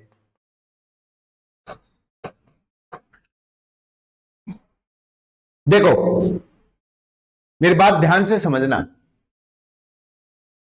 आप लाइसेंस लेके गाड़ी चला रहे हो, आपने गलती से कोई नियम का उल्लंघन कर दिया, पुलिस वालों ने आपकी गाड़ी पकड़ी, आपको आपका चालान काटा, समझना आप, आपका चालान काटा और चालान काटकर आपकी गाड़ी सीज कर दी। ये क्या हो गया, सकारात्मक दंड, क्योंकि आपको उसकी पनिशमेंट मिली है कि आपने नियमों का उल्लंघन किया है। ये किस प्रकार का उदाहरण होगा, सकारात्मक दंड का। अब इसकी दूसरी सिचुएशन समझिए, आपके चालान, आपका जो लाइसेंस होता है उसके ऊपर शायद 3 या 4 डॉट बने हुए होते हैं, ग्रीन कलर का, रेड कलर का, येलो कलर का। वहां पर उन्होंने क्या किया, लाइसेंस में पंच कर दिया कि 1 पंच हो गया है, ऐसे अगर 3 पंच हो गए तो आपका लाइसेंस जब्त कर लिया जाएगा। अब सपोज कीजिए आपका 3 महीने के लिए लाइसेंस जमा कर दिया कि अब आप 3 महीने तक सड़क पर गाड़ी नहीं चला सकते, तो अब की बार आपको दंड तो मिला है लेकिन आपको नकारात्मक दंड मिला है। अब जैसे सपोज कीजिए घर में शाम को अच्छा खाना बना और घर के किसी बच्चे ने बदमाशी कर दी, या मान लीजिए 2 भाई आपस में लड़ लिए, घर वालों ने सोचा कि इनको दंड दिया जाए। अब ये दंड 2 प्रकार से दिया जा सकता है। सकारात्मक दंड कैसे दिया जाएगा, दोनों को बुलाया और दोनों के कान के नीचे एक एक लगा दी, ये तो हो गया सकारात्मक दंड। एक होता है नकारात्मक दंड, यानी बच्चे की फेवरेट चीज उसको मत दो। उन दोनों को बुला के कहा, तुम लोग इतना मना करने के बावजूद तुम लोग इतना लड़ते हो ना, तुम्हें पनिशमेंट मिलेगी। क्या पनिशमेंट मिलेगी, आज तुम्हारा टीवी देखना बंद। अब बच्चे हाथा जोड़ी करने लग जाएंगे, नहीं दोबारा हम कभी नहीं लड़ेंगे, प्लीज प्लीज आज हमें। हम क्या कर रहे हैं, बच्चे को कुछ थप्पड़ नहीं मार रहे हैं, बच्चे को दंडित वैसे कर रहे हैं। वैसे कैसे दंडित कर रहे हैं कि उसकी फेवरेट चीज वहां से ले लो। वो अगर बच्चे मान लो, अगर आप रोज आधा घंटा 1 घंटा टीवी देखने देते हो, आपने कहा आज टीवी देखने को नहीं मिलेगा, या ये आपने बोला कि आज तुम्हारा फेवरेट खाना बनाना, आज तुम्हें खाना नहीं मिलेगा, यहां हम क्या करें, बच्चे से उसकी कोई पसंद की चीज हटा रहे हैं, उसे छीन रहे हैं। समझ रहे मेरी बात आप। तो जब बच्चे को कोई चीज दंड स्वरूप दी जाती है तब तो सकारात्मक दंड, और उससे उसकी कोई अच्छी चीज, पसंद की चीज छीन ली जाती है तो वो क्या हो जाता है, नकारात्मक दंड। तो दंड हमेशा अनुक्रिया की दर को कम करता है और पुनर्बलन हमेशा अनुक्रिया की दर को बढ़ाता है। ये तो बात हो गई दंड और पुरस्कार की।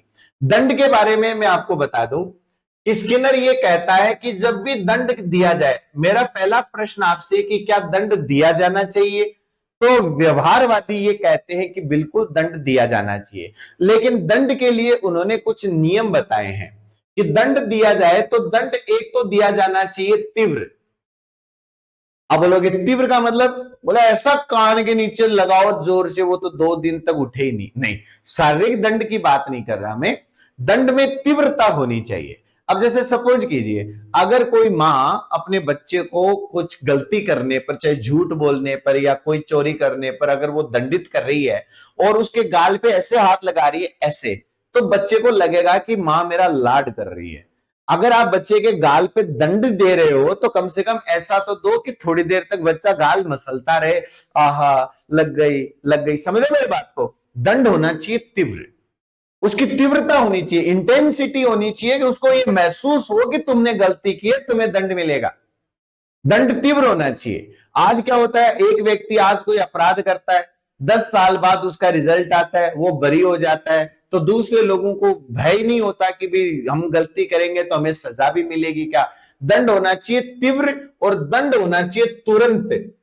तुरंत दंड दिया जाना चाहिए, दंड तीव्र तुरंत दिया जाना चाहिए। मान लो आज आपने कोई गलती कर दी है और 12 महीने के बाद आपको मैं आकर कहूं कि याद करो तुमने 12 महीने पहले गलती की थी, मैं तुझे आज थप्पड़ मारूंगा, ये कोई बात होती है? दंड तुरंत दो, घटना घटित हुई तुरंत दंड दो। सुबह बच्चे ने गलती की, घर आते ही पहला काम है उसका दंड दो उसको। क्यों? क्योंकि अगर बाद में दोगे तो उसका कोई महत्व ही नहीं रहेगा कि मुझे किस गलती के लिए। आज कोई आदमी अपराध करता है, 20 साल बाद आज उसको सजा देंगे तो उसका वो रिलेवेंसी खत्म हो गया। मर्डर आज किया, सजा 20 साल बाद हो रही है, 20 साल में तो कहीं कितने गए कितने आए।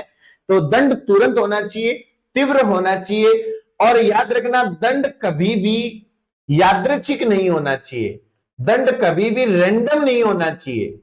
रैंडम नहीं होना चाहिए। इसका मतलब क्या हुआ कि कई लोगों को मैंने देखा है चलते फिरते बच्चे खेल रहे, चलते फिरते थप्पड़ मार दिया। क्यों मार दिया? ऐसे मन में आ गई। ऐसे नहीं होना चाहिए कभी भी बच्चे। इससे क्या होता है, बच्चे कंफ्यूज हो जाते हैं कि मैं क्या करूं और क्या ना करूं, क्या करना चाहिए और क्या नहीं करना चाहिए। इसके बीच में स्पष्ट भेद होना चाहिए कि बच्चों तुमने ये किया है, तुम्हें ऐसा नहीं करना था इसलिए तुम्हें दंड दिया जा रहा है। ये नहीं कि चलते फिरते जब मर्जी आई हाथ साफ कर लिया।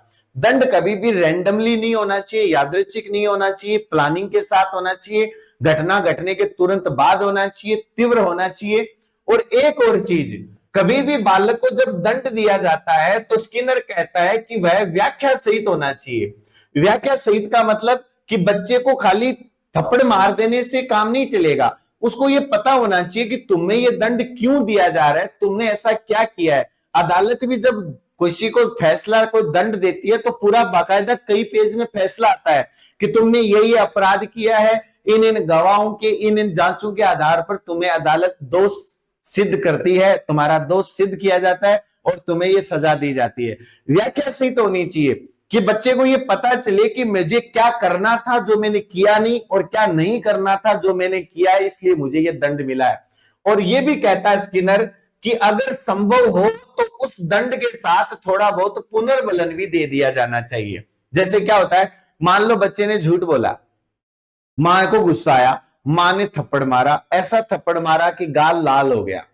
अब दंड मिल गया बच्चे को, मां ने बता दी देखो बेटा तुम्हें थप्पड़ इसलिए पड़ी है क्योंकि तुमने झूठ बोला था और झूठ बोलना एकदम गलत बात है, इसलिए तुम्हें दंड मिला है। तो दंड तुरंत भी मिल गया, दंड तीव्र भी मिल गया, दंड व्याख्या सहित भी मिल गया। अब एक चीज और आ जाती है पुनर्बलन, कि अब बच्चे को पुनर्बलन दे दो। अब जैसे मान लो सुबह की बात थी, शाम हो गई, शाम को मां ने बच्चे को गोद में बिठाया, बेटा तुम आओ मेरे पास। मां ने उसको अपने हाथ से सहलाया, उसको खाना खिलाया, उसको कोई उसकी पसंद की कोई चीज दी। इससे क्या होता है कि वो जो दंड का जो प्रभाव है ना वो स्थायी हो जाता है, कि उसको ये पता है कि ये लोग मेरे को, मेरे घर में ये लोग जो मेरे माँ बाप है, ये मेरे को मारने पीटने के लिए नहीं है, ये लोग मेरी केयर करते हैं, मेरा ध्यान रखते हैं। हाँ मैं गलती करूंगा तो मुझे दंड मिलेगा।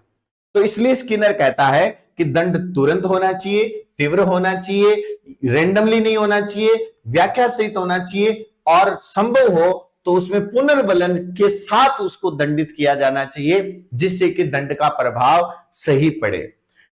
स्किनर ने पुनर्बलन की अनुसूचियां दी हैं जिन्हें हम लोग कहते हैं रीइंफोर्समेंट शेड्यूल्स। रीइंफोर्समेंट शेड्यूल्स क्या कहते हैं? ये कहते हैं कि हम किसी भी, जब भी हम कोई अनुबंधन का कोई कार्य कर रहे हैं, जब भी प्राणी सीख रहा है और सीखने के दौरान जब उसका अनुबंधन होता है तो उसको पुनर्बलन कब दिया जाना चाहिए। इस प्रकार पुनर्बलन की अनुसूचियां 4 प्रकार की बताई गई हैं। 4 प्रकार की ये पुनर्बलन अनुसूचियां। सबसे पहली पुनर्बलन कहलाता है सतत पुनर्बलन। सतत पुनर्बलन, जैसा कि ये वर्ड कह रहा है, कंटिन्यूअस रीइंफोर्समेंट। सतत पुनर्बलन का मतलब क्या हो गया कि कंटिन्यू उसको पुनर्बलन मिलता रहे। कंटिन्यू पुनर्बलन का मतलब क्या हो गया कि प्रत्येक सही अनुक्रिया करने पर पुनर्बलन, प्रत्येक सही अनुक्रिया की और आपको पुनर्बलन मिल गया। जैसे मान लीजिए कि कोई बच्चा है और वो होमवर्क करके ला रहा है और उसके जो टीचर्स हैं वो उसको हर चैप्टर के एंड में वेरी गुड दे रहे हैं, हर चैप्टर के एंड में वेरी गुड दे रहे हैं। या स्किनर का चूहा लीवर दबा रहा है, हर बार लीवर दबाते ही खाने की गोली, लीवर दबाया गोली, लीवर दबाया गोली, लीवर दबाया गोली।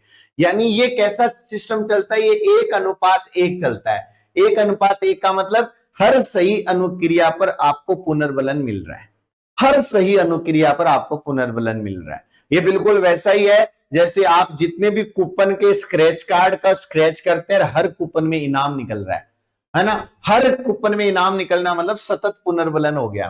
तो शुरुआत में क्या होता है कि प्रत्येक सही अनुक्रिया पर पुनर्बलन दिया जाता है। तो इसलिए ये कहा जाता है कि जब सीखने की शुरुआत हो, जब सीखना हम शुरू ही कर रहे हैं, एक चूहे को हम सिखाना शुरू कर रहे हैं, तो सीखने की शुरुआत में सतत पुनर्बलन दिया जाना चाहिए, सतत पुनर्बलन दिया जाना चाहिए शुरुआत में। क्यों? क्योंकि इससे सीखना तीव्रता से होता है, सीखना जो है वो तीव्रता से होता है। कब? जब सतत पुनर्बलन दिया जाए। इसलिए कहा जाता है कि जब सीखने की शुरुआत होती है तो पुनर्बलन कॉन्टिन्यूअस होना चाहिए, पुनर्बलन सतत होना चाहिए। अब सतत में एक बड़ी दिक्कत है, बताऊं क्या? अब जैसे मान लो चूहा है, लीवर दबा रहा है, खाना मिल रहा है, लीवर दबाया खाना, लीवर दबाया खाना। अगर लीवर दबाना चालू रखे और अगर हम खाना देना बंद कर दें तो वो बहुत जल्दी हार मान लेगा और वो थोड़ी देर बाद लीवर दबाना बंद कर देगा। इसे विलोपन कहा जाता है। मैंने पावलोव के सिद्धांत में भी विलोपन बताया था, वही विलोपन यहां आ जाता है। यानी किसी अनुक्रिया को करने के बाद अगर परिणाम नहीं मिलता है तो धीरे धीरे प्राणी अनुक्रिया की दर को कम कर देता है और बाद में बिल्कुल बंद कर देता है। जैसे आप याद कीजिए, पावलोव के प्रयोग में मैंने बताया था कि अनुबंधन होने के बाद घंटी बजाई, खाना दिया, लार बनी, घंटी बजाई, खाना दिया, लार बनी। अब आपने क्या किया, अनुबंधन हो गया, घंटी बजाई, लार बनी, घंटी बजाई, लार बनी, लेकिन आप खाना नहीं दे रहे हो। तो थोड़े समय तक तो क्या करेगा कुत्ता, इस उम्मीद में लार बनाता रहेगा कि भी चलो घंटी बज गई है, कभी तो खाना दे देंगे। घंटी बजी, लार। अब ये धीरे धीरे लार बनना कम हो जाएगा। एक दिन ऐसा आएगा जब कुत्ता लार बनानी बिल्कुल बंद कर देगा। वो ये समझ जाएगा कि ये लोग घंटी बजा के मेरे मजे ले रहे, लार क्या करूं मैं बिना मतलब लार बनाकर, ये खाना तो देने से रहे।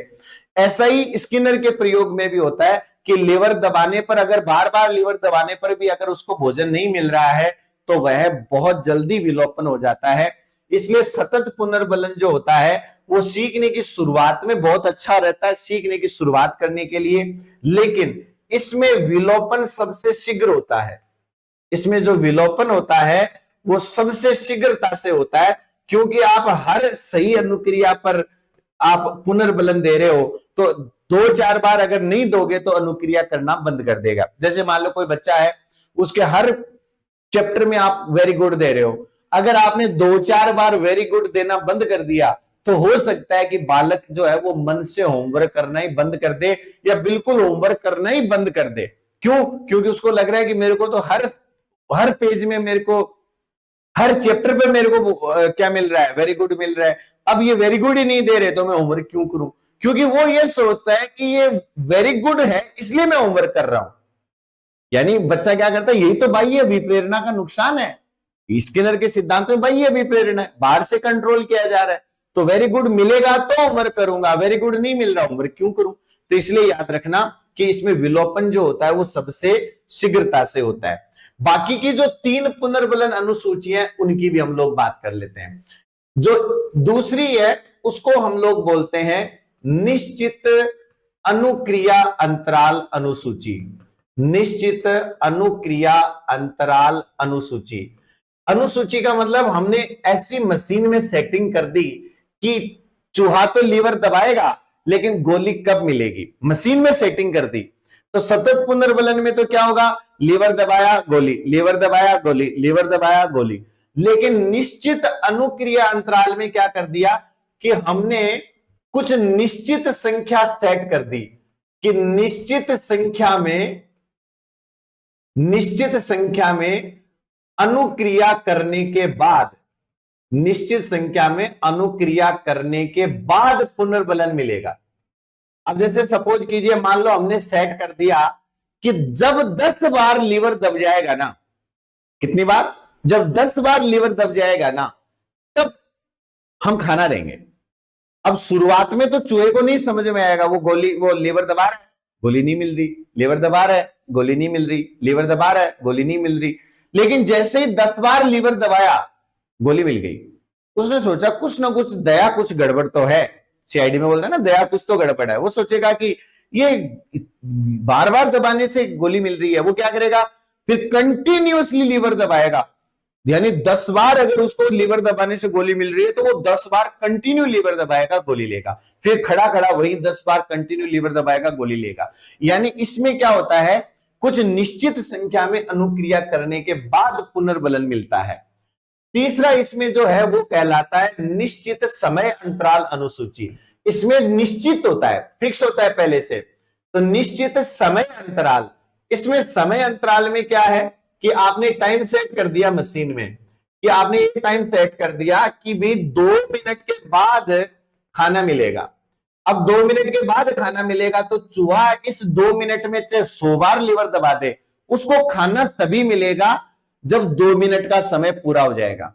तो स्किनर ने अपने प्रयोग में ऐसा देखा है कि चूहे क्या करते हैं, जैसे 2 मिनट का टाइम सेट कर दिया ना, तो जब 2 मिनट होने वाले होंगे ना, तब लीवर दबाएंगे और बाकी टाइम बैठ जाएंगे। अब जैसे सपोज करो, मान लो आप हॉस्टल में रहते हो, सपोज करो आप हॉस्टल में रहते हो, मैं आपको एकदम प्रैक्टिकल एग्जांपल देता हूं। आप हॉस्टल में रहते हो और आपका वार्डन आपको कहता है कि भाई मैं हर फ्राइडे को तुम्हारा रूम चेक करूंगा, तुम्हारा रूम चेक करूंगा कि तुम अपने रूम में क्या रखते हो, पढ़ते हो नहीं पढ़ते हो। कब चेक करूंगा, हर फ्राइडे को चेक करूंगा। तो आप लोग क्या करते हो, शनिवार से लेकर बृहस्पतिवार तक तो आपका कमरा रहता है अस्त व्यस्त, कहीं कुछ कैसे क्या पड़ा है। लेकिन जैसे शुक्रवार का दिन आता है, आप अपने कमरे को एकदम ऐसा व्यवस्थित करते हो कि लगता है कि सबसे अच्छा रूम ही इसी का है। और फिर जैसे फ्राइडे निकला, वापस वही ढाक के 3 पात। अगर वही मैं कर रहा हूं, अगर आप पहले से फिक्स कर देते हो कि भी मैं महीने की 1 तारीख को स्कूल चेक करने आऊंगा, तो वो 1 तारीख को अपने आप व्यवस्था कर लेंगे। तो ऐसे चूहा होता है, जब उसको पता है कि 2 मिनट के बाद ये लोग आएंगे और मेरे को खाना देंगे, तो मैं 1 मिनट 59 सेकंड तक तो बैठा रहूंगा मजे से, और जब 2 मिनट होने वाले होंगे लीवर दबा दूंगा, गोली ले लूंगा। तो निश्चित अनुक्रिया अंतराल और निश्चित समय अंतराल में, दोनों में चीजें फिक्स होती है। समय अंतराल में समय फिक्स होता है और अनुक्रिया अंतराल में अनुक्रियाओं की संख्या फिक्स होती है। तीसरा ये जो है, ये दो, इन दोनों में जो सीखने का काम है वो थोड़ा धीमी गति से होता है, लेकिन सीखने के बाद चीजें कुछ समय तक स्थायी जरूर रहती, क्योंकि कुछ अंतराल के बाद उसको भोजन मिल रहा है। लेकिन चौथा जो है, इसे हम लोग कहते हैं आंशिक पुनर्बलन। इसे कहा जाता है आंशिक पुनर्बलन, या इसका एक नाम और है, और वो है परिवर्तनशील अनुसूची। परिवर्तनशील अनुसूची में क्या होता है कि हमने मशीन को इस हिसाब से सेट किया कि चूहा कभी दिमाग ही नहीं लगा सकता कि मेरे को खाना कब मिलेगा। जैसे आपका वार्डन ये बोल दे कि मैं कभी भी दिन में, रात में, सोम हो चाहे रवि हो चाहे शनि हो, कभी भी आपका रूम चेक करने आ सकता हूं, औचक जिसको अपन बोलते हैं, आकस्मिक। तो आप क्या करोगे, एनी टाइम अपने कमरे को व्यवस्थित रखोगे। राजकीय कार्यालयों के निरीक्षण होते हैं, अगर पहले से समय देकर निरीक्षण किया जाए तो ऐन वक्त पर कोई भी व्यवस्थाएं बना लेगा। लेकिन अगर वही निरीक्षण औचक हो, बिना बताए कोई अचानक आ जाए, तो क्या होगा, ऐसा रहेगा कि हमें हर समय तैयार रहना है। अब क्या हो रहा है, चूहा लीवर दबा रहा है, अब उसको यही नहीं पता कि खाना कब मिलेगा। कभी मिल जाए 10 सेकंड बाद, कभी मिल जाए 10 मिनट बाद, कभी 1 बार लीवर दबाते ही मिल जाए, कभी 50 बार लीवर दबाते ही मिल जाए। तो ऐसी स्थिति में परिवर्तनशील अनुसूची में चूहे को इस चीज का पता ही नहीं लग पाता कि मुझे खाना कब मिलेगा। और स्किनर कहता है कि परिवर्तनशील अनुसूची वो अनुसूची है जिसमें विलोपन सबसे धीमी गति से होता है। यानी ये अगर कोई आपको बोल दे कि सबसे अच्छा पुनर्बलन अनुसूची कौन सी है, तो सीखे हुए को मेंटेन करने के लिए आंशिक पुनर्बलन सबसे बेस्ट है। और सीखने की शुरुआत करनी हो तो सतत पुनर्बलन बेस्ट है। तो यहां पर जो विलोपन होगा वो सबसे धीमी गति से होगा, सबसे आहिस्ता होगा। और आपको मैं बता दूं, हम लोग जब तैयारी करते हैं ना तो ये बिल्कुल इसी प्रकार की अनुसूची का हम लोग पालन करते हैं। कैसे? हमें पता है कि हम तैयारी करते रहे, पता नहीं कब आरपीएस से विज्ञापन जारी कर दे, कब भर्ती आ जाए, कब क्या हो जाए, कब अचानक परीक्षा की डेट आ जाए, कब अचानक फॉर्म आ जाए, हमें कोई आइडिया नहीं है। जैसे चूहे को कोई आइडिया नहीं है ना कि पता नहीं कब खाने की गोली मिल जाए, बस लीवर दबाते रहो। अपने हाथ में क्या है? लीवर दबाना। जब आएगा तब आ जाएगा, लीवर दबाते रहो, लीवर दबाते रहो। यही चीज हमारे साथ भी होती है। हम लीवर दबा रहे, हम अपना लीवर दबा रहे, लीवर दबाते रहो, पता नहीं कब भर्ती आ जाए, कब हम अपनी तैयारी, तो अपनी तैयारी को हम चालू रखते हैं। तो इसलिए पुनर्बलन अनुसूचियां 4 प्रकार की होती हैं: सतत पुनर्बलन, निश्चित अनुक्रिया अंतराल, निश्चित समय अंतराल और परिवर्तनशील अनुसूची। परिवर्तनशील या आंशिक पुनर्बलन की अनुसूची सबसे अच्छी होती है सीखने के बाद, क्योंकि इसमें विलोपन सबसे धीमी गति से होता है। लेकिन सीखने की शुरुआत में सतत पुनर्बलन दिया जाना चाहिए, क्योंकि सतत पुनर्बलन के द्वारा सीखना सबसे आसान होता है। लेकिन इसको कंटिन्यू नहीं रखना चाहिए, क्योंकि इसमें विलोपन सबसे शीघ्रता से होता है। इसलिए अगर कल को कोई आपसे ये पूछ ले कि साहब ये बताओ कि आखिरकार हम पुनर्बलन रखें कैसे, तो मैं एक ही बात कहूंगा कि सीखने की जब शुरुआत हो, जब सीखने की शुरुआत हो तब तो दिया जाना चाहिए सतत पुनर्बलन। याद रखना, जब सीखने की शुरुआत हो तब तो दिया जाना सतत पुनर्बलन, और जब आप सीख चुके हैं तो सीखने के बाद आपका पुनर्बलन होना चाहिए परिवर्तनशील। इससे क्या होगा? भूलने का काम कम हो जाएगा। परिवर्तनशील अनुसूची, तो ये जो परिवर्तनशील अनुसूची, सतत पुनर्बलन, इनके बारे में बहुत बार प्रश्न आए हैं और बहुत अच्छे अच्छे प्रश्न आए हैं। स्किनर के इस सिद्धांत में आगे 4 कंसेप्ट और हैं जिनके ऊपर हम चर्चा करेंगे हमारी कल की क्लास में। एक छोटा सा वीडियो में आप लोगों को कुछ सेकंड का दिखाता हूं, जिसमें यह बताया गया है कि किस प्रकार स्किनर के सिद्धांत का प्रयोग करके, और आप देख सकते हैं कि एक मुर्गा किस प्रकार कैसे कैसे करतब करके दिखा रहा है। और ये जो चीजें हैं इनकी व्याख्या जो है वो हम स्किनर के इस सिद्धांत के द्वारा कर सकते हैं। इन्हें कहा जाता है शेपिंग और चेनिंग। 2 कंसेप्ट हैं, एक कंसेप्ट शेपिंग का है और एक कंसेप्ट चेनिंग का है। एक छोटा सा उदाहरण मैं आपको देता हूं। आपने कभी ऐसा सोचा है कि ये चूहे जो बेचारे जो छोटे छोटे चूहे हैं ये बास्केटबॉल खेलेंगे? आप अगर गौर से देखें तो देखिए ये चूहे बास्केटबॉल खेल रहे हैं।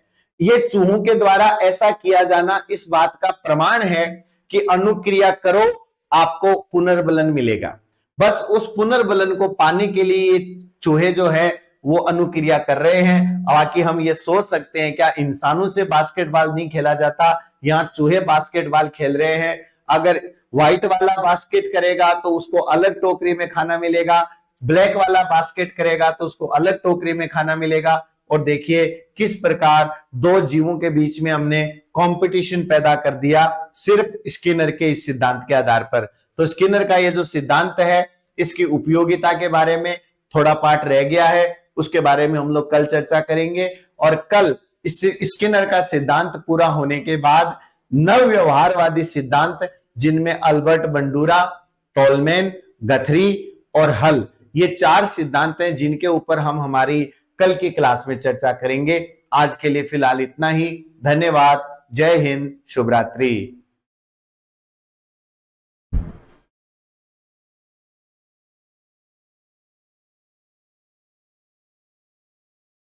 स्किनर के सिद्धांत को अब जब हम प्रैक्टिकल लाइफ में लागू करते हैं तो इसके बड़े इंपॉर्टेंट उपयोग हमें समझ में आते हैं, नजर आते हैं। बहुत अच्छे अच्छे उपयोग इसके मनोवैज्ञानिकों ने और इवन स्किनर ने भी बताए हैं। सबसे पहले स्किनर के सिद्धांत की उपयोगिता में बात आती है तो सबसे पहला कंसेप्ट आता है शेपिंग। शेपिंग अंग्रेजी का वर्ड है SHAPING, शेपिंग, जो शेप की ING फॉर्म है। शेपिंग का मतलब आकार देना।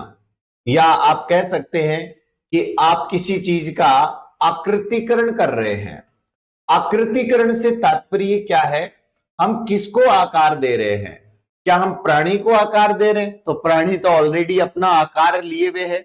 हम किस चीज को आकार दे रहे हैं? हम आकार दे रहे हैं प्राणी के व्यवहार को। हमारे आकार देने का तात्पर्य है कि जो प्राणी है उस प्राणी के व्यवहार को आकार देना। प्राणी के व्यवहार को क्या करना? आकार प्रदान करना। यानी आकार प्रदान करने का मतलब क्या हो गया कि हम जैसा चाहते हैं कि प्राणी करे, हम उससे वो करवाना चाहते हैं। हम जो चाहते हैं कि प्राणी करे, अगर उससे वो करवाना है तब हम उसको बोलते हैं कि यहां पर प्राणी के व्यवहार को आकार दिया जा रहा है। आप कभी गौर करना, अगर आप कभी सर्कस गए हो तो सर्कस में वो बहुत प्रकार के जानवरों का प्रयोग करते हैं। जैसे कोई शेर है सर्कस में, वो एक आग से जलते हुए एक गोले के अंदर से छलांग मारता है। वहां पे खरगोश क्रिकेट खेल रहे हैं, हाथी फुटबॉल खेल रहा है, बंदर साइकिल चला रहे हैं। ये सब कैसे होता है?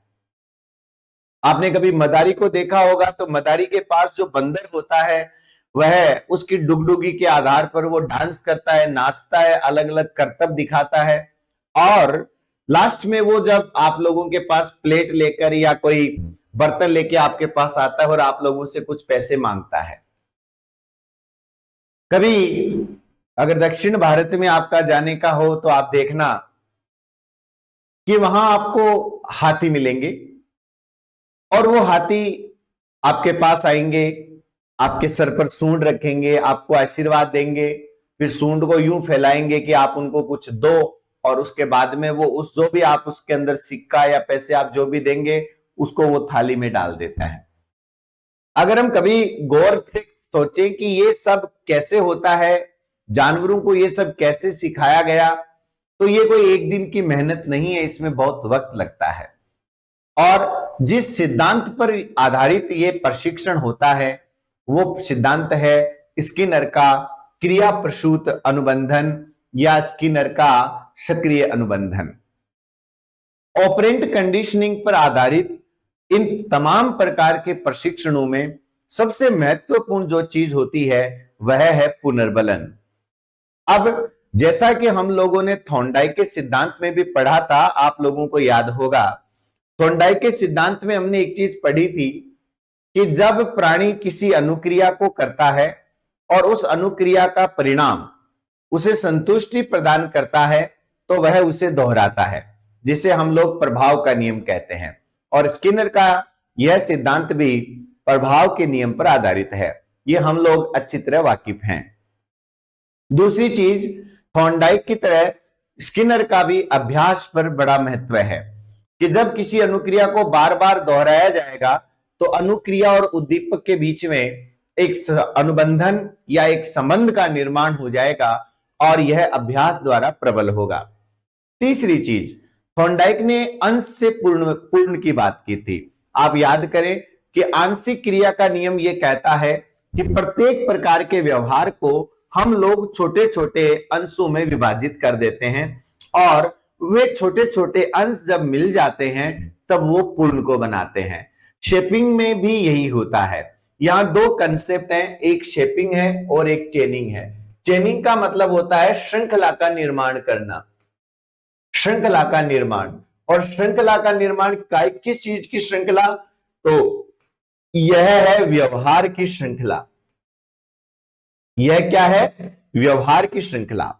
तो जब भी प्राणी को हमें कोई जटिल व्यवहार सिखाना होता है, जैसे अगर हम छोटा सा एग्जांपल देखें तो कल मैंने आपको एक वीडियो दिखाया था जिसमें चूहे बास्केटबॉल खेल रहे हैं। चूहों का बास्केटबॉल खेलना एक सामान्य व्यवहार नहीं है, एक जटिल व्यवहार है और इसमें बहुत सारे छोटे छोटे स्टेप चूहे को सिखाए जाते हैं।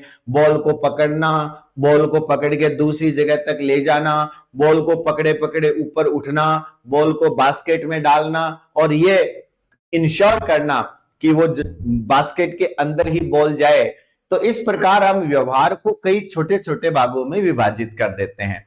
जैसे मैंने पिछली कक्षा में भी एक बार बात आई थी, मैंने कहा था कि अगर चपाती बनाना है तो कोई एक क्रिया नहीं है, इसमें कई क्रियाएं इन्वॉल्व होती हैं और कई छोटे छोटे भाग मिलकर पूर्ण बनाते हैं। तो सर्कस में जितने भी प्रकार के जानवर जो भी आपको अलग अलग करतब करके दिखाते हैं, ये समस्त प्रकार के करतब शेपिंग और चेनिंग के द्वारा तैयार किए जाते हैं।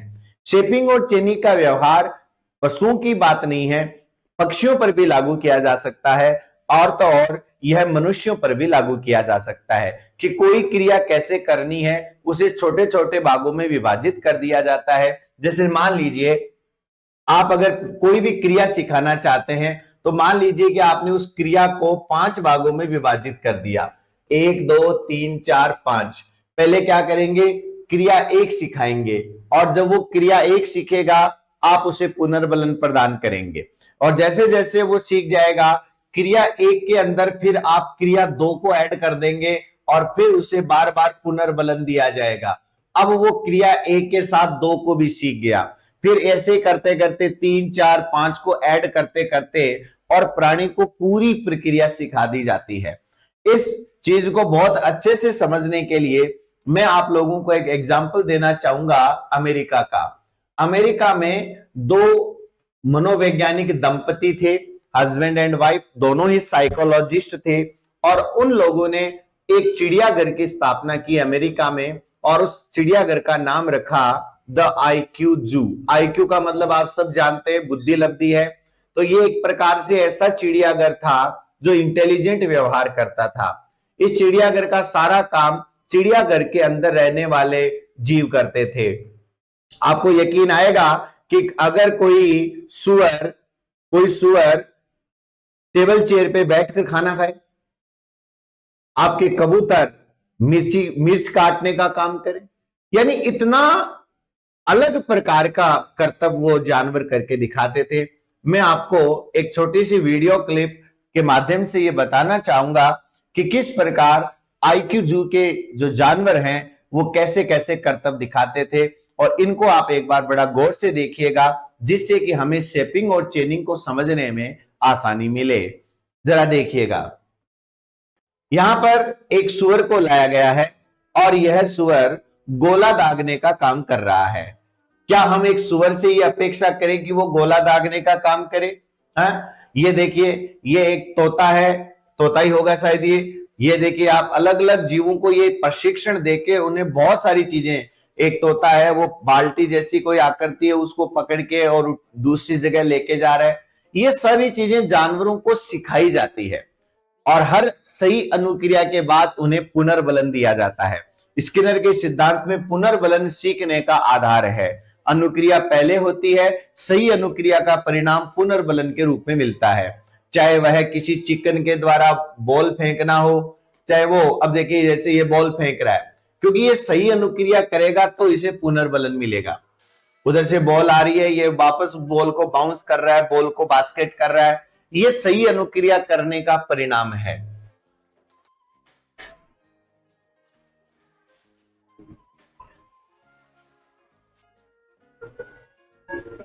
अब एक चीज में यहां आपको रोकना चाहूंगा, कि आपने अभी जस्ट जो देखा, ये देखिएगा, ये जो गेम है आपने शायद इसका कभी नाम सुना होगा, मोबाइल में भी ये गेम आता है, इसको बोलते हैं टिक टैक टो। इस गेम में क्या होता है कि आपके पास 9 ब्लॉक होते हैं। मैं इसको थोड़ा सा मिटा देता हूं। आपके पास 9 ब्लॉक होते हैं, ऐसे करके आपके पास 9 ब्लॉक होते हैं, ऐसे बना दिए जाते हैं, और 2 यहां खिलाड़ी होते हैं, आमने सामने बैठते हैं। यहां क्या करना होता है, जैसे आपने किसी बॉक्स में गोला बना दिया तो आपका जो प्रतिद्वंदी होगा वो किसी दूसरे बॉक्स में क्रॉस बनाएगा, फिर आप दोबारा कोई गोला बनाएंगे, मान लो आपने यहां बना दिया, तो वो अगला जो आपका प्रतिद्वंदी होगा वो ये कोशिश करेगा कि आपके 3 जो एक ही प्रकार के गोले हैं या 3 क्रॉस हैं वो किसी भी प्रकार से एक सीध में ना आए, ना तो वो 3 गोले ऐसे आए, ना ऐसे आए, ना ऐसे आए, मतलब किसी भी प्रकार से तीन गोले नहीं बनने चाहिए। तो जैसे ही आपने यहां किया, अगले ने यहां क्रॉस कर दिया। अब आपको लगा कि यहां क्रॉस नहीं आना चाहिए, आपने यहां जीरो लगा दिया। अब एक्स वाले को पता चला कि यहां जीरो आ गया तो जी जाएगा, वो यहां क्रॉस लगा देगा। तो फिर अब गोले वाले की बारी है, तो गोले वाले ने यहां गोला लगा दिया, तो आपको समझ में आ गया कि ये यहां क्रॉस लगा दिया, अगला यहां गोला लगा देगा, मैच टाई हो जाएगा। मैच क्या हो जाएगा? टाई हो जाएगा। अब आप सोचिएगा कि साइकोलॉजी के सिद्धांतों का इस्तेमाल करते हुए और स्किनर के इस सिद्धांत का प्रयोग करते हुए इन्होंने मुर्गे को, चिकन को और टिक टेक टो सिखा दिया। और इस गेम में एक्चुअली क्या हो रहा है, ये जो लड़की जो टिक टेक टो खेल रही है, एक तरफ ये लड़की टिक कर रही है और दूसरी तरफ उधर से जो मुर्गा है वो वहां पे चोंच मारते हुए इस लड़की को हरा रहा है। गौर से देखिएगा।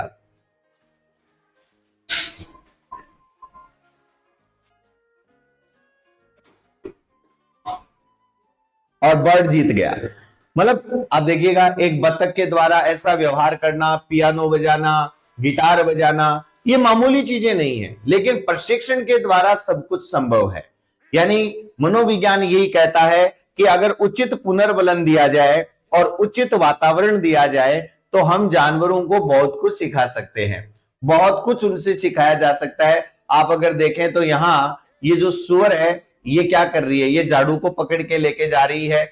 यहाँ पे ये जो आपके सामने जो मुर्गा आ रहा है, ये मुर्गा देखिए क्या करता है, ये आईक्यू जू, मैंने आपको बोला ना आईक्यू जू, ये आईक्यू जू का वीडियो है, आप इसको देखिएगा, ये बड़े काम की चीज है। यहाँ पे चिकन जो है वो डांस कर रहा है, क्योंकि इसको पता है कि डांस करूंगा, सही अनुक्रिया करूंगा तो मुझे पुरस्कार मिलेगा, मुझे परिणाम मिलेगा, और इसी परिणाम की अपेक्षा में जानवर बहुत कुछ सीख जाते हैं। बतख का इस प्रकार पियानो बजाना, ये सारे जो आप जो छोटी छोटी क्लिप्स आप देख रहे हैं, ये अमेरिका में स्थापित किए गए आईक्यू जू पर आधारित है। और आईक्यू जू के अंदर अब ये देखिएगा, इस चिकन की करतब देखिएगा, ये इस रस्सी पे चल के दूसरी साइड जा रहा है, फायर का दबा रहा है। अच्छा, इधर ये खरगोश जो है वो इस फायर ब्रिगेड को चला के लेके जाएगा, देखना आप, ये देखिए ये क्या क्या हरकतें ये लोग, ये जानवर कर रहे हैं, क्या क्या इनको नहीं सिखाया गया होगा, देखिएगा आप लोग। ये सारी चीजें प्रैक्टिकली इन्होंने करके दिखाई है। ये स्किनर के क्रिया प्रसूत अनुबंधन का साक्षात उदाहरण है, जहां शेपिंग यानी जानवरों के व्यवहार को आकार देकर और उन्हें व्यवहारों की एक पूरी श्रृंखला सिखाकर उन्हें इस तरीके से तैयार किया गया है कि वे किसी जटिल कार्य को बड़े आराम से कर लेते हैं। इस कार्य को करने के लिए हालांकि सिखाने में इनको वक्त जरूर लगता है, लेकिन मनोविज्ञान कहता है कि ऐसा सिखाया जाना संभव है। और ऐसा ही एक वीडियो में आप लोगों के लिए और लेके आता हूं, जहां पर चेनिंग का एक बहुत अच्छा डायग्राम एक से इसको समझाया गया है कि चेनिंग कैसे काम करती है। वो शेपिंग थी और ये चेनिंग है। यहां पर आप एक चिकन को देख रहे हैं, यह चिकन इस ड्रम के साइज के कागज में से निकलती है, एक बॉल को नीचे गिराती है, फिर उसके बाद में वो सीढ़ी नुमा आकृतियों से नीचे जाती है, उसके बाद में वह कुछ यहाँ पे पैकिंग करेगी यानी चोंच मारती है। मतलब कई चीजें इनको सिखाई जाती है, जैसे लाइट जलने पर ही चोंच मारनी है और वहीं पर इसको पुनर्बलन मिलेगा। ये सारी चीजें इनको समझाना है, तो इनको समझाने के लिए एक ही चीज सबसे इंपॉर्टेंट है और वो है स्किनर का क्रिया प्रसूत अनुबंधन। तो उम्मीद करता हूं कि स्किनर के इस सिद्धांत में आपको शेपिंग भी समझ में आया और आपको चेनिंग भी समझ में आया। इन दो कंसेप्ट के बाद एक तीसरा बहुत महत्वपूर्ण कंसेप्ट जो आपके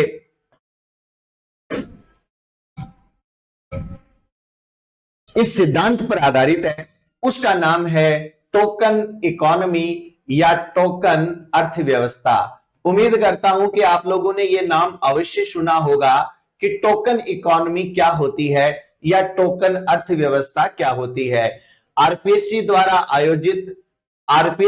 आयोजित आरएस की एग्जाम में भी इसके बारे में पूछा जा चुका है कि टोकन अर्थव्यवस्था क्या होती है या टोकन इकोनॉमी क्या होती है। एक छोटा सा एग्जांपल में अगर आपको टोकन इकोनॉमी का दूं, तो टोकन इकोनॉमी का सबसे सिंपल सा एग्जांपल क्या होगा, जैसे टोकन क्या होता है? टोकन कोई भी ऐसी वस्तु होती है, कोई भी ऐसी वस्तु होती है जिससे जिससे सीधे संतुष्टि नहीं होती, जिससे क्या होती है, सीधे संतुष्टि नहीं होती, सीधे संतुष्टि नहीं होती, पर इसे अन्य वस्तु में बदला जा सकता है, पर इसे अन्य वस्तु में बदला जा सकता है। और ये जो टोकन है, ये टोकन कब मिलता है? यह टोकन हम तब देते हैं जब कोई व्यक्ति वह व्यवहार करे जो व्यवहार हम उसके अंदर देखना चाहते हैं। अब बहुत जगह देखा होगा, खास तौर पे अगर आप किसी बड़े रेस्टोरेंट में अगर आप जाएं, या फिर कभी कभी जैसे हाईवेज पर जो होटल वगैरह होते हैं, बड़ी जो दुकानें होती हैं जहां बहुत ज्यादा भीड़ रहती है, वहां आपने देखा होगा कि वो लोग टोकन बना के रखते हैं। यहां तक कि आप आजकल बैंक में भी जाते हो तो सबसे पहले टोकन कटता है, फिर वो जो टोकन का जो आपका नंबर होता है वो डिस्प्ले में आ जाता है, तब आपकी बारी आ जाती है, वही टोकन है। तो जब आपको अगर 2 चाय लेनी है तो आप क्या करेंगे, काउंटर पे जाएंगे, 2 चाय का पैसा देंगे और वो अगला आपको 2 प्लास्टिक के या कागज के या 2 टुकड़े देगा आपको, छोटे छोटे। क्या वो टुकड़े थोड़ी पीने आए हो आप तो चाय पीने आए हो, लेकिन वो अगला व्यक्ति चाय के पैसे लेगा और वो आपको 2 टुकड़े दे देगा। वो जो 2 टुकड़े हैं वो एक्चुअल में नहीं काम में लिए जा सकते, उनको ना तो पिया जा सकता है, और अगर आप उनको घर भी लेके आ गए तो उसका कोई महत्व नहीं है, उसका महत्व सिर्फ उस दुकान पर ही है। अगर वो आपके घर आ गए, आप किसी दूसरी दुकान पे जाके कहो कि साहब ये मेरे पास टोकन थे, ये लो आप चाय दे दो, बोलेगा नहीं साहब इन टोकन का हम क्या करें, ये हमारे कोई काम के नहीं है। तो टोकन का मतलब कोई ऐसी वस्तु होती है जिसे जिसे डायरेक्ट तो उससे उसका इस्तेमाल नहीं किया जा सकता, लेकिन वो इनडायरेक्टली दूसरी चीज में उसको बदला जा सकता है। फॉर एग्जाम्पल, कोई जेल है और जेल में आपने एक, जैसे जेल में क्या होता है, हम लोग तो जेल वगैरह घूमते हैं, कैदियों से वार्तालाप करते हैं, कैदियों की परिस्थितियों को जानने की कोशिश करते हैं, उनको कोई परेशानी नहीं है, उनको मोटिवेशन देना है, उनको कुछ समझाना है, तो जाते रहते हैं। तो जेल में क्या होता है, जो अच्छे जेलर होते हैं, जो वाकई में कैदियों में कोई सुधार करना चाहते हैं, वो क्या करते हैं, वो टोकन बना देते हैं, छोटे छोटे टोकन बना लेते हैं कि अगर इस कैदी का पूरे हफ्ते व्यवहार बहुत अच्छा रहा, इसने अपने साथियों से लड़ाई नहीं की है, इसको जो जिम्मेदारी दी गई है वो इसने पूरी की है, तो वो एक टोकन बना के दे देंगे। मान लो उस टोकन पे लिख दिया 5 मिनट, क्या लिख दिया, 5 मिनट, या मान लीजिए 10 मिनट लिख दिया। अब 10 मिनट लिखा हुआ एक कागज का टोकन आपने कैदी को दे दिया, और कैदी उस टोकन का क्या करेगा, उसका कोई महत्व नहीं है, अभी कोई महत्व नहीं है। अब वो कैदी क्या करेगा, एक हफ्ते में 10 मिनट इकट्ठे होंगे, 3 हफ्ते जब उसके हो जाएंगे तो उसके पास 30 मिनट इकट्ठे हो गए। अब 30 मिनट इकट्ठे हो गए तो वो क्या करेगा, वो तीनों टोकन लेके जाएगा और उनका जो एंटरटेनमेंट रूम है वहां पर वो तीनों टोकन जमा करवाएगा, और उसको आधे घंटे के लिए टीवी का रिमोट मिल जाएगा। अब वो आधे घंटे तक अपनी पसंद का कोई भी प्रोग्राम, कोई चैनल, न्यूज जो देखना चाहता है तो वो देख सकता है। तो इस चीज से उसको ये एहसास होता है कि ये जो आधा घंटा है ये मैंने कमाया है, मैंने 3 हफ्ते तक अच्छा व्यवहार किया है, जेल मैनुअल के हिसाब से मैंने व्यवहार किया है और ये मैंने कमाया है। तो इसलिए कैदियों के व्यवहार को सुधारने के लिए भी इस टोकन अर्थव्यवस्था का इस्तेमाल किया जाता है। ये बहुत ही इफेक्टिव टेक्निक होती है अगर आप किसी के व्यवहार में सुधार करना चाहते हैं या आप किसी के व्यवहार में परिमार्जन करना चाहते हैं। तो अगर कल को प्रश्न आ जाए कि व्यवहार परिमार्जन के लिए टोकन इकोनॉमी का उपयोग किसने बताया, या व्यवहार परिमार्जन में स्किनर ने किस कंसेप्ट के बारे में बताया है, तो आप लोग अच्छे से समझ लें कि व्यवहार का परिमार्जन करना हो, अर्थात if you want to change behaviour of some person, अगर आपको बिहेवियर मॉडिफिकेशन करना है तो बिहेवियर मॉडिफिकेशन के लिए token economy is the best, is the best. ऐसी जो किशोर न्याय गृह होते हैं, आपको पता होगा कि हमारे देश में जेजे एक्ट 2015 चलता है, जुवेनाइल जस्टिस एक्ट। इसके बारे में हम लोग चर्चा करेंगे जब अपन विशिष्ट बालकों वाले चैप्टर में आएंगे, तब हम बात करेंगे। तो जुवेनाइल जस्टिस एक्ट जो है वो 2015 का एक्ट है, और वो क्या कहता है कि ऐसे बालक जो कोई ऐसा विधि विरुद्ध व्यवहार करते हैं जो सामान्य व्यक्ति करता है तो वो भारत के न्यायालय में दंडनीय है।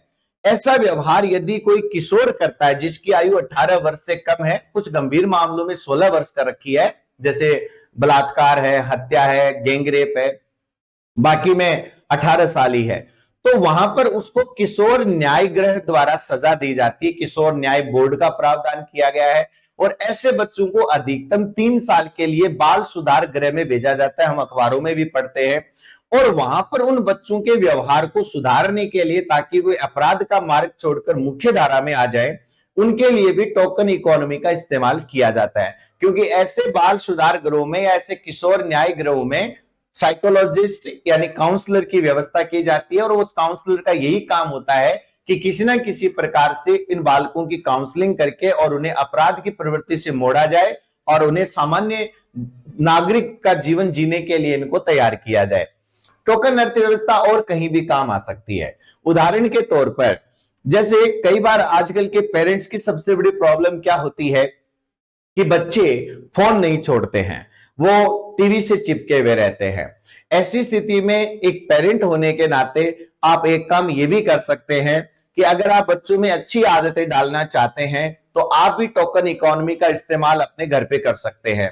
उदाहरण के तौर पर, अगर बच्चा अपने घर के सारे जो काम जो उसको करने हैं अगर वो पूरे कर लेता है, जैसे स्कूल से आने के बाद अपनी यूनिफॉर्म खोल के सही जगह रखना, अपना बैग सही जगह रखना, अपने जूते सही जगह रखना, अपना होमवर्क पूरा कर लेना, तो आप कुछ नहीं बस कागज के छोटे छोटे टोकन बना सकते हैं, और उस टोकन पर आप लिख सकते हैं 5 रुपए, 10 रुपए, या अगर वो टीवी देखने की आप इजाजत दे तो 5 मिनट, 10 मिनट, 15 मिनट आप लिख सकते हैं।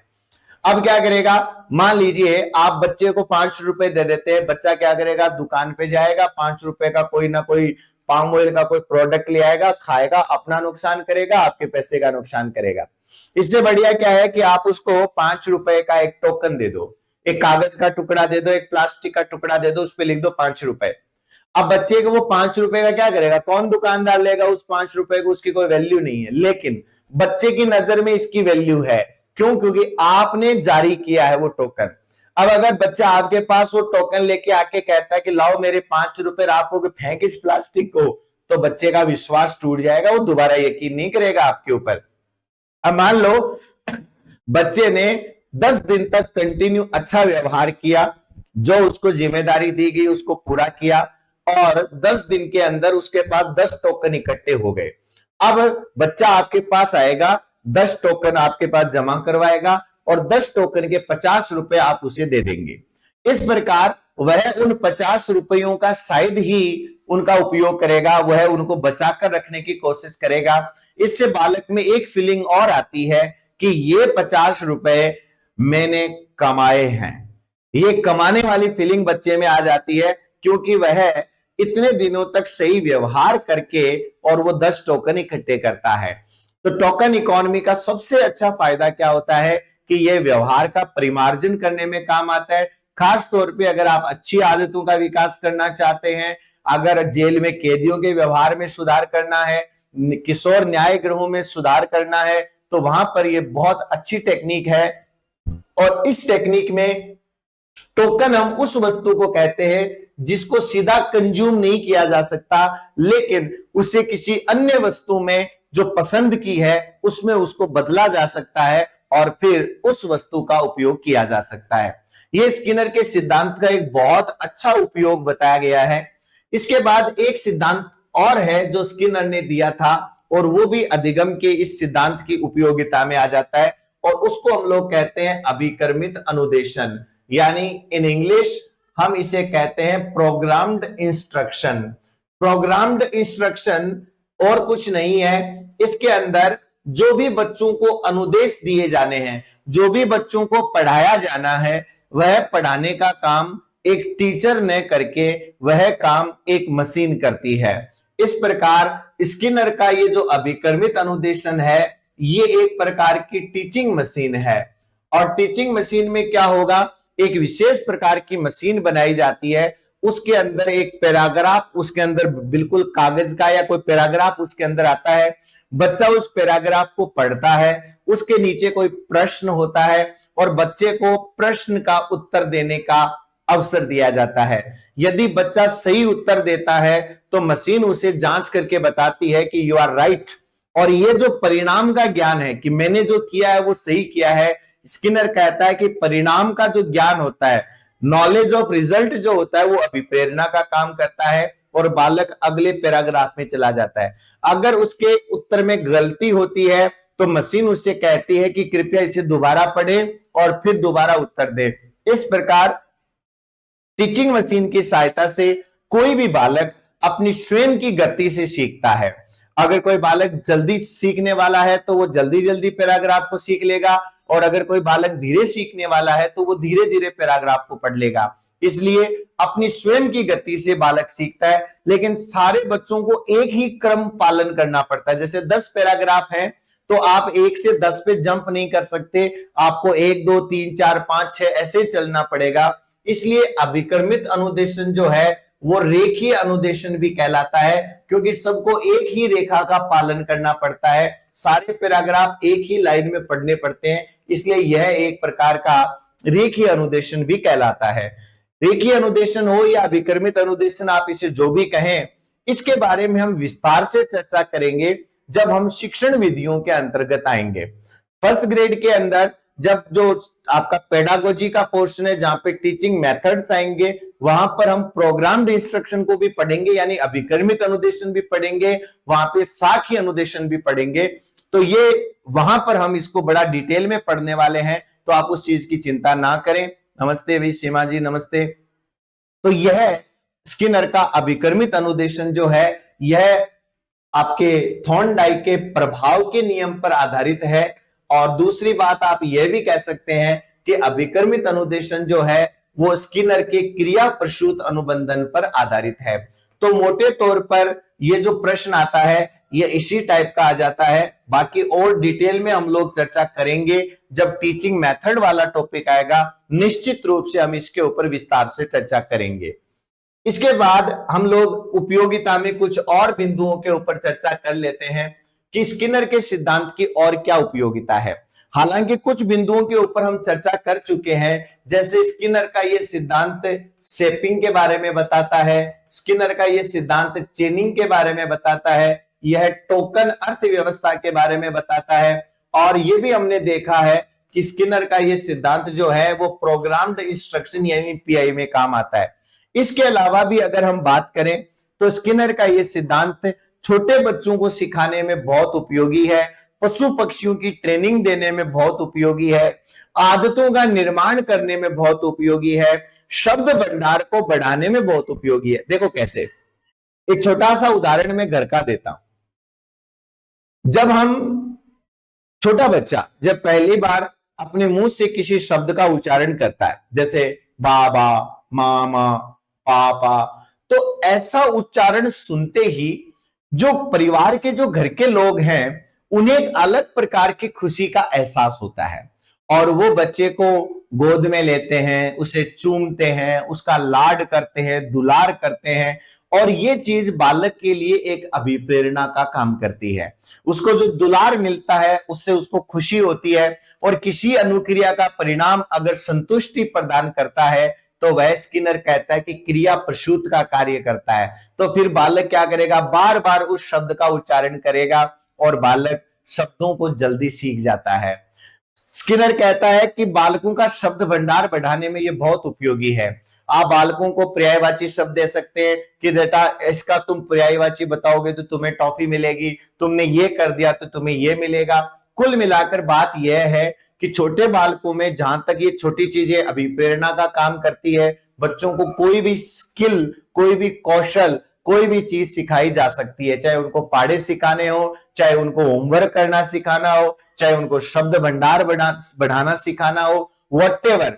छोटे बच्चों के लिए, पशु पक्षियों के लिए, मंदबुद्धि बालकों के लिए, जेल में बंद कैदियों के लिए, किशोर न्याय गृह में बंद जो आपके बाल अपचारी होते हैं उनके लिए, हर जगह, चाहे वो मानसिक रोगी हो, स्किनर का यह सिद्धांत अत्यंत उपयोगी है।